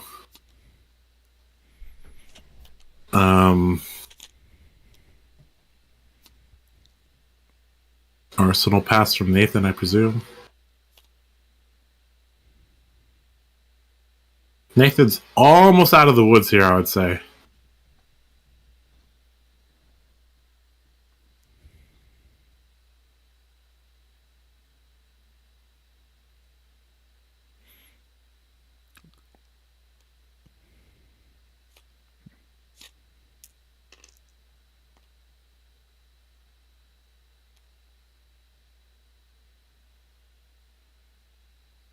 So one of the things that makes us very Irish or very Oldhim favored is that under normal tournament conditions, you have 30 minutes to finish the match. So the Ira player has to play quite quickly, and this deck is not. Ira is actually very easy to play, but Ira is not very easy to play into Oldhim because of the ice defense reaction. We see Red Rushing River. Okay.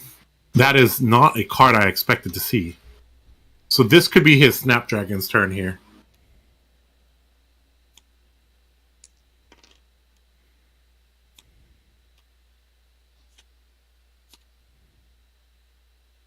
Red Rushing River. Huh.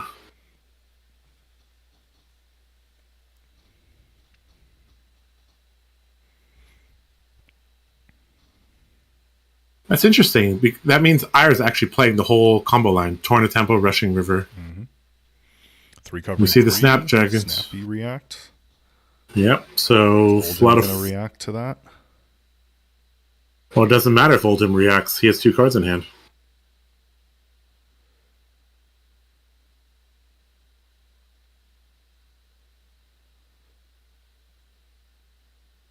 I think you just let him play it and then double block it.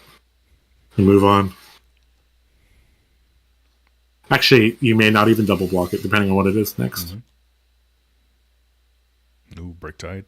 Ooh, 5 Dominate here. So, one of the ways you could win here is with Dominate. I like this, actually. He's going to get an extra card to play with as well next turn. So he's going to block for 3 and Crown, but he's still taking 1 here. Break Tide trigger. Put Winds of Eternity, which is just a vanilla blue card in this deck. As Thanos would say, all that for a drop of blood. Mm-hmm. Arsenal pass from Nathan, no surprise there. 7 cards left in his deck. I think his last 7 cards are all blue. If I had to guess.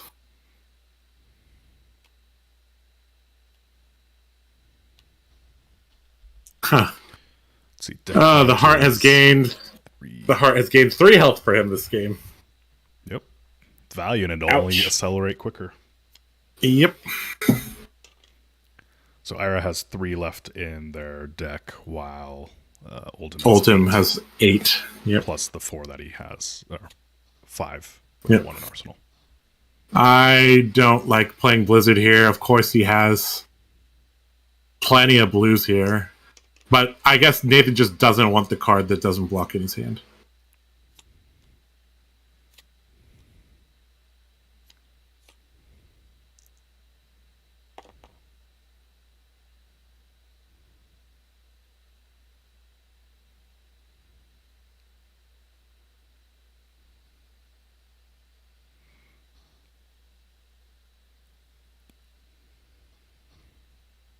I don't see a way. Well, okay, Winds of Eternity, kind of threatening because of breaking scale, so he probably has to put a card in front of this.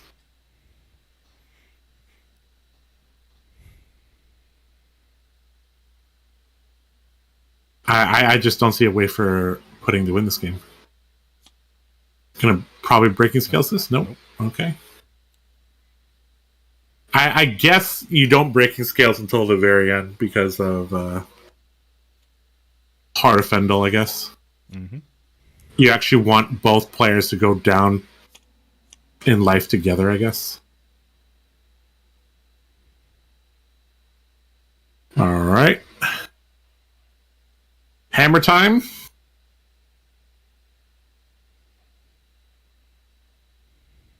Hammer time? Question mark.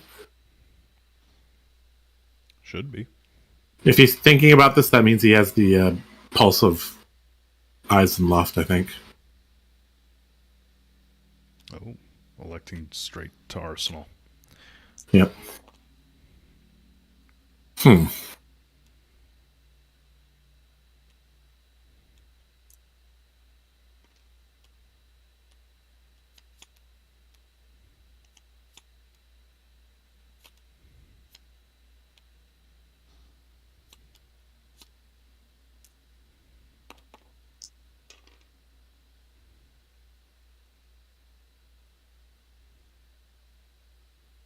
I don't know if there's anything more frustrating than this. Hey, there's a pulse of Eyes and Loft as I predicted. Yeah. Oldhim, do you react? Arsenal paths? No. Fine center.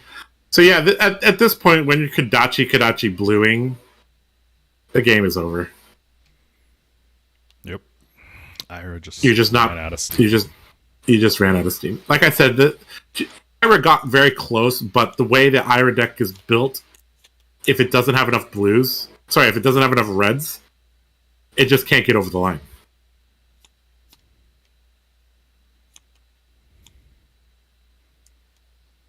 Now, yeah, Pudding's hand is all blues right now. Yep.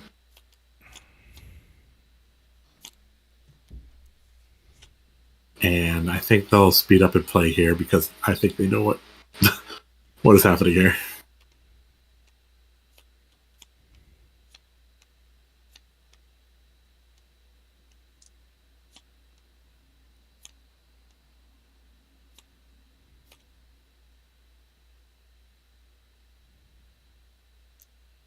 Ira doesn't have enough tricks in her book to get around such stable play from Oldhim. As a Dorinthia, at least you have the hope of your attack reactions or your triple hit combo getting in. Ira is just too linear in her game plan that Oldhim can see it coming a mile away. I think Pudding is going to draw his whole deck. His whole deck is gone now. That's it. And the Heart of Fendel has now gained him 4 life here. And Pudding will probably fight this to the end here.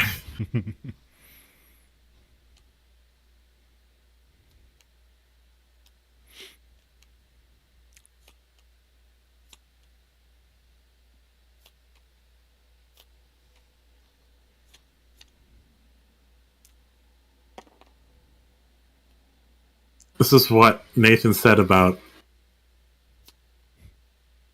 Oldhim. Okay in Swiss.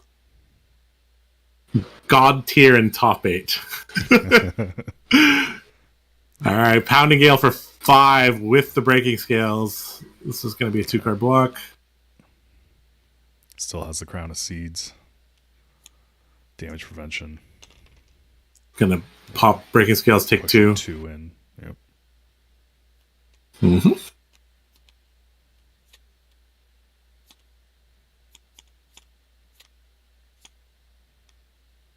And Oldhim still has 5 cards in deck. Hammer coming across. He's probably just going to take this. Yep. GG. Calling a game there. Calling it right there. All right, let's get these guys in here for a quick chat about that game.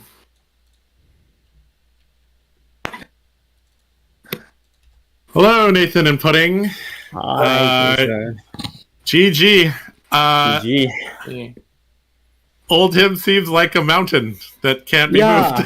I mean, this is my least favorite matchup because I haven't played Blitz for a long time. That's the first point, and the second point is I don't think Ira can beat any fatigue plan or him with enough Earth defense, Earth card. Yeah, I agree. I'm praying I don't play against Ohim for a couple days. Please, not Ohim, anything but Ohim, and I against Ohim. Yeah, that's okay. Just how it was randomly there. We were talking about one of the ways that maybe you can get there is with the Crane Dance Heron's Flight combo. You run 2 of them, make things unblockable. And you use your Snapdragons to combo shortcut, or you use the even bigger than that to create a quicken token to shortcut it. But that seems so niche. I'm just trying to brainstorm like any possible way because it seems like this is almost impossible. Yeah, I think I might give it a shot. Yeah, I because I remember the Heron's Flight combo is. If you time it correctly based on what he's pitching, you might actually be able to get a situation where he can't block. And he also played that Fable card from the set one. Yep. The heart gained him 4 life during that game. Yeah. Which is the key there. When I first time saw that card, I know I barely time wins. Yeah. The heart of Fendel actually is the difference between 0 and 4 there, I guess. Yeah, that's all right. Well, Nathan, you have anything to say? I mean, it was a straightforward matchup. Just had to be patient. I did make a couple mistakes where I ice reacted for absolutely no reason. Right. There was one time. Yeah, he didn't have go again, but other than that, thankfully this matchup does allow for a couple. I've only played 4 games with Oldhim. That's how bad of a matchup this is for Ira. Is just I have very little experience with Oldhim, and straightforward. Interesting. All right. Well, it is 1 to 5 at least. So no pressure on me now. I can lose the last game. It's okay. we got 1 at least. Well. All right, so we're going to be getting to that match pretty soon. I guess Shing and I will go. So Nathan, you could just stay here with Michael and commentate that. Pudding, I will move you to the other room. Yeah. Thanks for the game. Great game. Good game. Pudding. Sounds good. Good luck. All right. Time for my Centauri Sabers to show you to show you the power of Kasai. Get that money. Ching. All right, see ya. All right, Michael, it's me and you. Yeah. This is it. Casting together. Yeah, last game. The last 6 games were really entertaining. That's for sure. Really seeing some of the new toys that a lot of the Blitz heroes really get to play with. Right. Absolutely. I love that that they gave a lot of tools to the underutilized, but not just fun cards to play, but stuff that actually makes it viable, like KO. Just that specialization card is just so strong, and so is Kasai's, and getting Blade Runner and all those cards really opens it up. Yeah, for sure. Really, when I was reading the description for Blade Runner, I was like, "Geez, this is a really good card." And Josh was, he nailed it when he said, auto run 6 copies of this in a Blitz deck. Right, right, absolutely. Just being able to get that go again on it is amazing. All right, so we're gonna have Josh on Kasai, and then we'll have it's Shing, right? That's who's playing. Yeah, okay. So Shing's gonna be on Viscera. So I am a Viscera player in CC. I've never played the deck in Blitz before, so is this like a mini OTK, like get to 8 rune chance and kind of pop off, get them down real low, and then finish them off? Yeah, that'd be a very interesting approach to this. I actually don't know how Viscera plays out in Blitz. I don't think I've really come across them in the Blitz. Yeah, I've never played it or played against it, so it's really interesting now because the one card that really opened up the floor for Viscera is Revel in Runeblood. Yes. And it's because it just allows the tempo. If you think about it, if you like Mordred Tide into like a Rune Flash, right?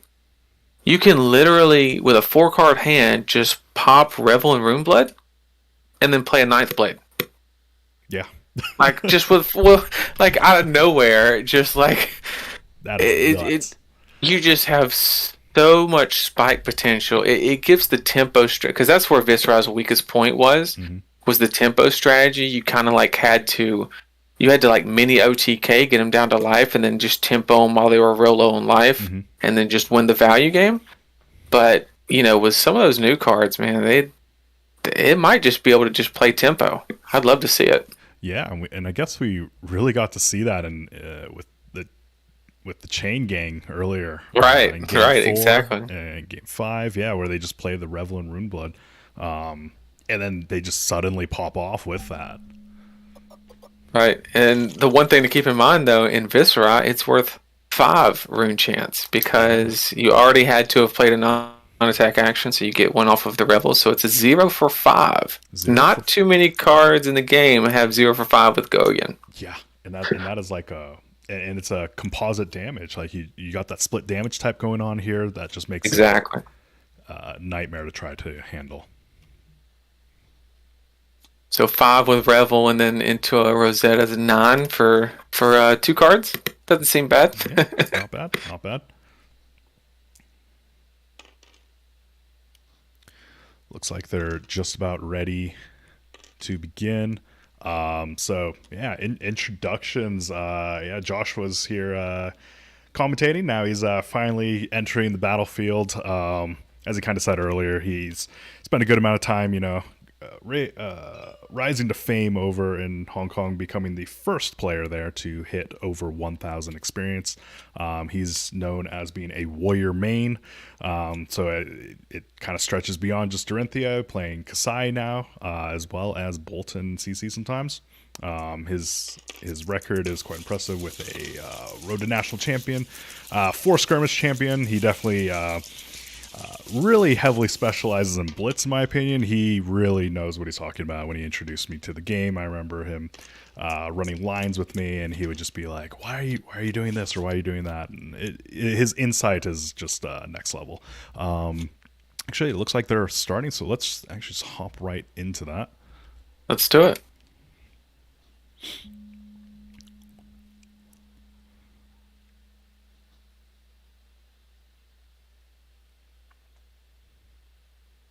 All right, so straight out the gate, I don't see anything particularly surprising on the equipment. Looks like pretty standard stuff. The one thing to keep in note, I know a lot of people are hyped about the card Shatter because it breaks equipment and you can stop OTK, Viscera, and stuff like that. However, it's only with 2-handed weapons. So unfortunately, Kasai under this strategy does not have access to it. So it looks like Josh is opening up with a Driving Blade Blue into a Centauri Saber, 3 or 4 with Go Again. Right. This looks like a kind of like a mulligan play and kind of filter the hand a little bit, not really trying to do anything super spicy. Although the next swing is free with Kasai, so if he had like an Into the Swing in one card in his hand, and then he could arsenal the last card, get a little bit of copper and a little bit of damage. Seems good. Yep, not bad. Not a bad opening play at all. Maybe when Viscera blocks, we'll be able to kind of get an idea on what his strategy is going to be. Now, the one thing is with the Centauri Sabers and getting the buff from attack actions, fortunately for Viscera, half of his deck is probably non-attacks. And they actually block really well because you have like Oath of the Arknight, Rattlebones, cards like that. They still block for 3. That is definitely the card that you want to see if you are deciding to block these. Right. All right. So consuming Volition straight off the top would tend to lead toward a tempo build. It's definitely a tempo build. Yep. So I've actually never used that card. Drawn to the Dark Dimension. Cost 2, attacks for 3, and cost 1 less for each rune chant you own, and draw a card.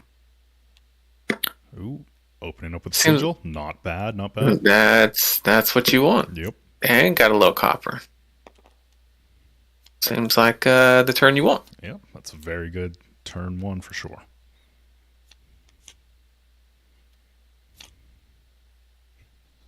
But just off of those two, I think we can pretty much settle on Viscera going for a tempo-oriented playstyle for this one at least. So now, oh man, but you never turn down a Mordred, right? So he's activating Grass. That's going to trigger 2 rune chants instead of 1.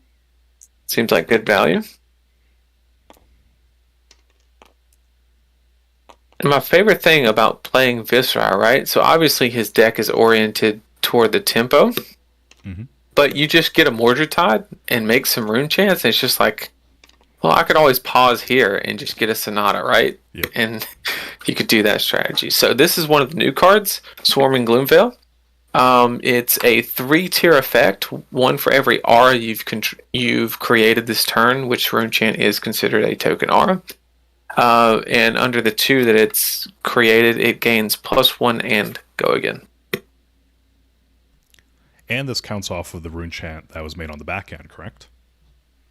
Yes, during the combat chain, it's always checking until it resolves. So currently, it would look back and see 4 because it made 4 off of the grasp. So the last effect on Swarming Gloomveil is if the attack hits. So if any of the physical damage goes through in the damage calculation step, all arcane damage is unblockable. So if he comes in, like he has 1 floating, right? So he's probably going to swing with Rosetta. The 2 arcane damage would be blockable, along with the rune chant that are behind. It looks like the on hit isn't too big of a deal, considering that Josh has elected not really to bring any efficient arcane blocking armor. Right. So there it is, coming in with 2, 2, and 2. Mm-hmm. So he's definitely going to take all the arcane, more than likely, because he's not even low enough for skull cap, so he has to take another 2 in arcane, go down to 17, and then now it's up to him to block the 2 physical. And that just comes down to, I guess, is there a dead card in his hand that he doesn't really need? Just depends.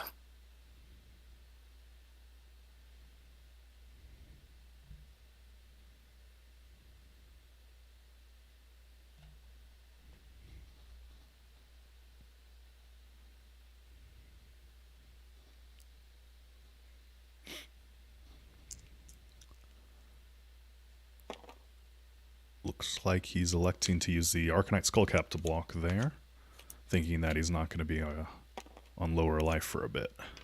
Right, that's just basically saying, yep, you're about to lose some life, and that's it.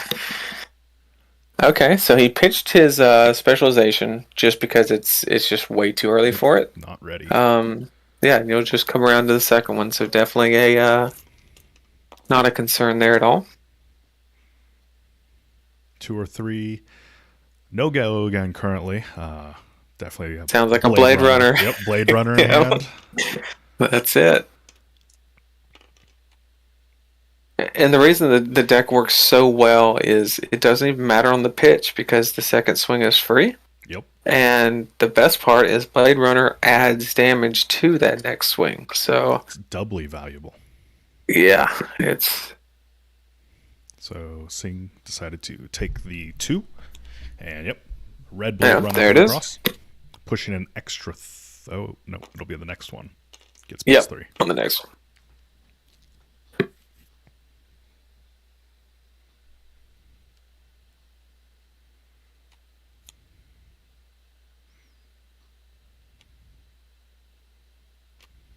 Okay, so he's pitching to bracers.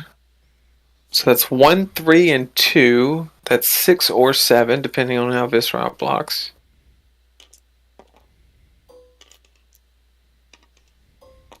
Now I'm interested to see what's... Doesn't... Was that a... Oh, that was a yellow Blade Runner. Okay. Yep. So I'm curious of what... Oh, we're using armor already. Okay.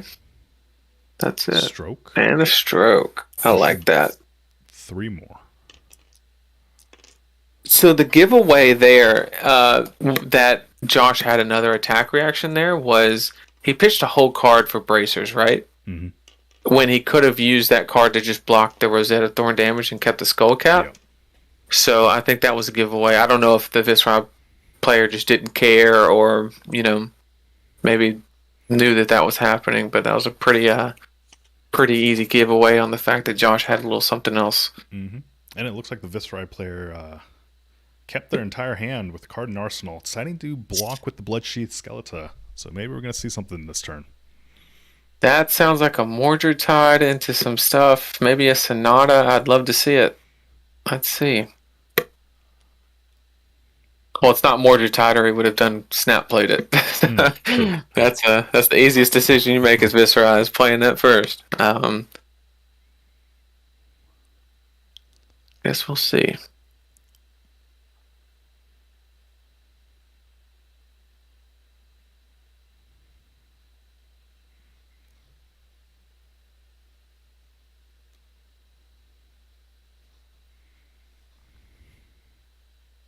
So I think Josh's plan right now, after seeing Viscera take all that damage, is to immediately just slow the game down. Mm-hmm. Yep. Because at 3 copper, all he has to do is get in 1 or 2 more licks and get a little bit more copper, and then just wait for that card. Yep. And staying at a healthy life. That way, Viscera can't, sneak in a Revel and do a bunch of arcane damage and stuff like that. So we'll see if Josh agrees.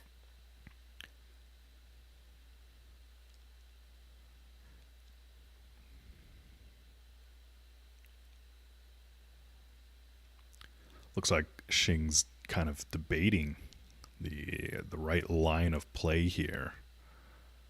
Yeah, it's just a symptom of Viscera, because if you think about it, right? If you have 2 cards, Become the Arknight and Rattlebones, Oof. you can theoretically play any card in your deck or graveyard, or attack from your graveyard. So that those 2 cards allow for what, probably 20 different lines that you could take, and it's just so.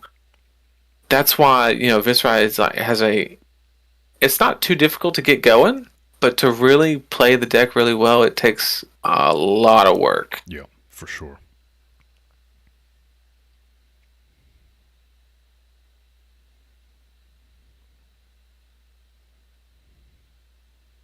And the scariest part is, usually when somebody takes a whole bunch of damage, they know exactly why they did it, and they don't take very long to, jam their cards down. They play that Mount Heroic or something crazy, and start going for it. But no, he's got a tough line that he's trying to figure out, which is totally understandable in that deck. Oh, yeah, see? There's the oath. Become the Arknight. Yeah. Or, sorry, Become the Arknight. Yep. And so he got rid of an attack, and so he's going to search for a non-attack. Could be Mordred Tide, Sonata. Yep. Yeah, looks like Sonata. Okay. The question is you're going to get a little bit of rune chance before playing it, because right now it's... Maybe he's sitting on a Revel? Well, with the Rebel, you have to attack first. Oh, so... the condition, you can play the Rebel without attacking, it just doesn't generate the rune chance. Gotcha. But you would create 1 from Viscera. But yeah, if he had an attack that had Go Again and a Revel, and then pops Galita into, that would be super strong. Ooh. Or an Arknight Shard. Yeah. That never hurts. Into a Spellblade Assault. Okay, so I see the play. So now he's stacked 4. And then what's going to happen is he has 1 floating currently. Mm-hmm. He's going to use that 1 to pop creepers and then pop Skeleton to move in with the Sonata. And at that point, he will have 6 in the back, or 5 in the back. He'll do X's 2. He'll reveal 5 cards, hopefully hit 2, and attack again, basically.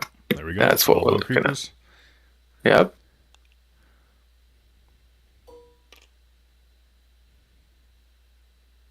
And then we also have the Arsenal card, so maybe that's a little something else spicy. Yeah. Blood Sheath going off. Should be X is 2. So he'll reveal 5. And he'll also generate 1. Create 1 on the back. From playing it. Yeah.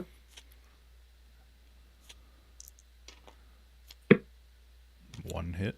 Perfect split. Revel. Oh, double revel. Oof. All right. So unfortunately, that was a big whiff, and it was a red. Yeah. So that's very fortunate for Josh. Not so much for Shing. Doesn't mean he doesn't have like a decent. I don't know what's in his arsenal. But worst case scenario, right now he can pitch and swing for 2 and 2 and 5. He could also swing in the Spellblade Assault, right? Because the cost is reduced by 5 right now. It is. That's right. Yep. Yep. So yep. And that looks like what he's going to be doing. So that's 4, 5. That's 9, and it makes 2 in the back, 3 in the back, because you get 1 for playing it. Yep. And definitely not bad. Josh is taking it. That's got to be scary for the for the Viscera player, because that means he's about to crack back. Nothing. At this point. Oh, he's putting down the die. Really considering it then. Yeah. I'm guessing that we're either going to see a Courage and a Dynamo block and Skullcap as well. Yeah, you got to get that value off the Dynamo. Right. And probably Courage as well. No, keeping the Courage. Okay.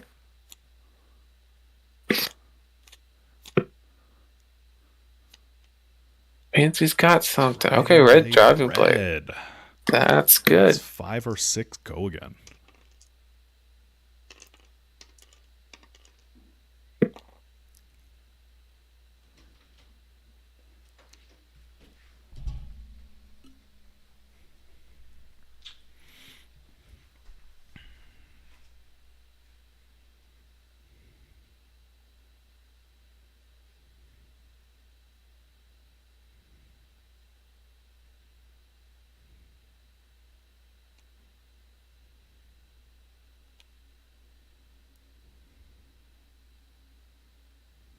So 5 or 6. So we're starting to get to that life total where really whoever's the first one to get down to anywhere between like 3 and 6, really you start playing with 2 or 3 card hands, and basically it just comes down to who can do that more efficiently. Normally Rune Blades are the best class to play with half hands. The exception is, of course, Kasai, where you can't accurately block, right? You know, you throw those cards down and they attack reaction, and then your block becomes not so much. The more you block, the worse it becomes. Right, exactly. So it'll be interesting to see when we get down to those life thresholds. Oh, you elect. Wow, there it is. 2 or 3. Maybe a red in the swing. So I think here, maybe he took that damage to turn on Skullcap, and he's going to throw in all the armor. And just say, maybe not Creepers, he might keep those, but 4 block here, I don't think there's a card in Kasai's deck that can pump that by enough, because you'd have to pump it a good bit.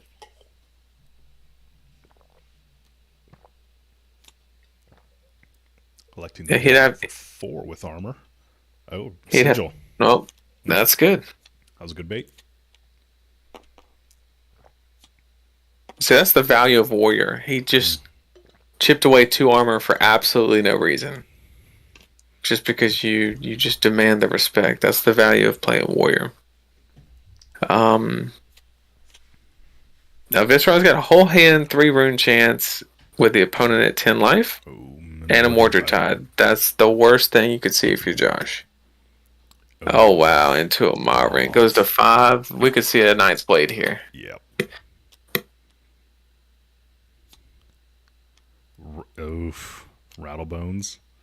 That's another 2.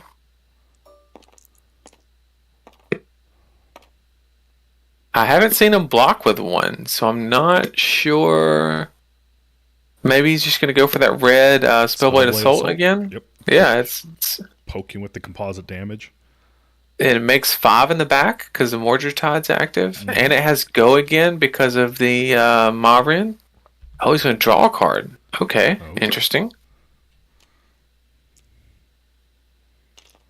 So now we got 3 and 7. We're making 2 in the back. He drew a card. It has Go again from Mavian Skies. If the 3 hits, he makes 2 rune chance. That's not going to happen. Josh is going to block it with armor. Yeah. So that's 7's coming through. Oof. So I think we're in a situation where, because Mordred Tide, he still has creepers. Yep. So if he has any non-attack action in his deck to create rune chance, he wins the game because he just plays it, gets 2, that's 4, then Rosetta Thorn. And that's the exact one you want, so that's game. That makes 5, 7, that goes to 9. Way too many. Yeah. And then you just swing Rosetta and win. Wow. 9, 2, and 2. Wow. Tempo Viscera. Gotta love it. Wow. Gotta love it. Revel in Rune Blood. Card of the night. That is something. Holy cow. Well, Nathan, how does it feel to be the... It feels good, but it's not ideal. It's not what we want. It's not what we want. Not what we want. Hello. Well, Runeblade confirmed strong. What am I gonna? Oh man. King confirmed extra strong. That was something. GG. That was something. He was like, I think I'm gonna have a big turn. I'm like, uh-oh. Shig is very humble. When he says, I think I'm gonna have a big turn, I'm like, this is gonna hurt a lot. Yep. Very, very well played. Can you talk a little bit about your deck before? Yeah. This deck is kind of, it's not mid range anymore. It's kind of aggro in that sense, because I play a lot of Sky in this deck, so I can utilize my weapons very well. And also the new card that we found in Runeblood is kind of good synergy with the weapon swinging, because you don't have to save Wound Chain for the next turn. And it's kind of different from the Fist Ride before, because this deck can't play reduce to Wound Chain anymore, because you are play around your weapons, so your Wound Chain is using anyway, so you can have the reduce on the cost. And also I think it's a really big combo deck. Yeah, if you can string the correct cards together, namely Mordred Tide with stuff, it's definitely pretty good. Can you talk a little bit about Drawn to the Dark Dimension, the 2-cost 3 attack? Yeah, this is a cost less with draw card.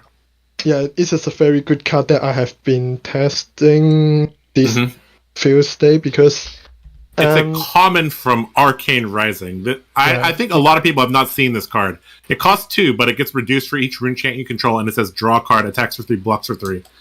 So you kind of combine this with the Spellbound Creepers or with Rattlebones. Yeah, and also, because, as you say, I got Spellbound Creepers and Rattlebones, which can help me to create more action point. So I can... Then this deck can create Wound Chain so easily that I can easily get a free get it for free. Here. And yeah, and it's used to be a Night Strike, but I think that card is not that good anymore in this deck, so I just replaced that card to something else. It becomes attack for 3 for 0, draw a card, go again. And also create a rune chant. Yeah. And it creates a rune chant. So when Mordred Tide is out, it just represents so much value. And that can go wide and fight wide. Hero ability can be activated one more time. And it's also have good synergy with Sky, and I can use my weapon afterwards. So Yep. Okay, so yeah, I mean that was well played from you. I didn't really get to show off too much about what Kasai is about, but with In the Swing, Outland Skirmish, Blade Runner, Blood on Her Hands, there's a lot of play that you there's a lot of value that you can gain with Kasai over the course of a medium to long game. But Viserai, I guess, has more value than me. Yeah, because he's become kind of your cards right now. Yeah. Okay. Yeah. Very well played. Yeah. So with that, I guess we can go back to the scorecard. Or are we already on the scorecard? I closed the stream. Yeah. So, all right. So the final result for tonight was 6-1. Nathan gatekeeping the sweep. Good job. Although, I think you kind of had the easiest matchup, I guess. Sure. Some might say. But that was a very, very, very good performance from the Hong Kong All Stars. Just want to thank. So you're the only representative here, Shing. So I'll thank you, and you could tell the team thank you as well. It's always nice to. It's always great to play against you guys. I miss Hong Kong a lot. I will return someday soon to sharpen my steel against you guys. Or you guys can come over here and for the Pro Quest. Come play in the come play not in the Pro Quest, the Pro Tour. Or Pro Tour, yeah. Yeah. Well, Hong Kong will have lots of people with invites. Don't worry about that. Yeah, but 90-day XP easy. The situation is not that good, so yeah, that's the only unfortunate thing is the travel situation is not ideal. But hopefully later in 2022 or 2023, we'll see. We'll be able to see you guys in action. As I've said, I've told the Americans many times that you guys are the real deal. And I think it kind of showed us today what just the strength of Hong Kong. And you guys utilized the new cards very well into decks that were strong already, further fortifying them. I think you guys did well. And it's really great to play with you guys. 6-1. That is the score. Nathan, Michael, Shing, you got anything else to say?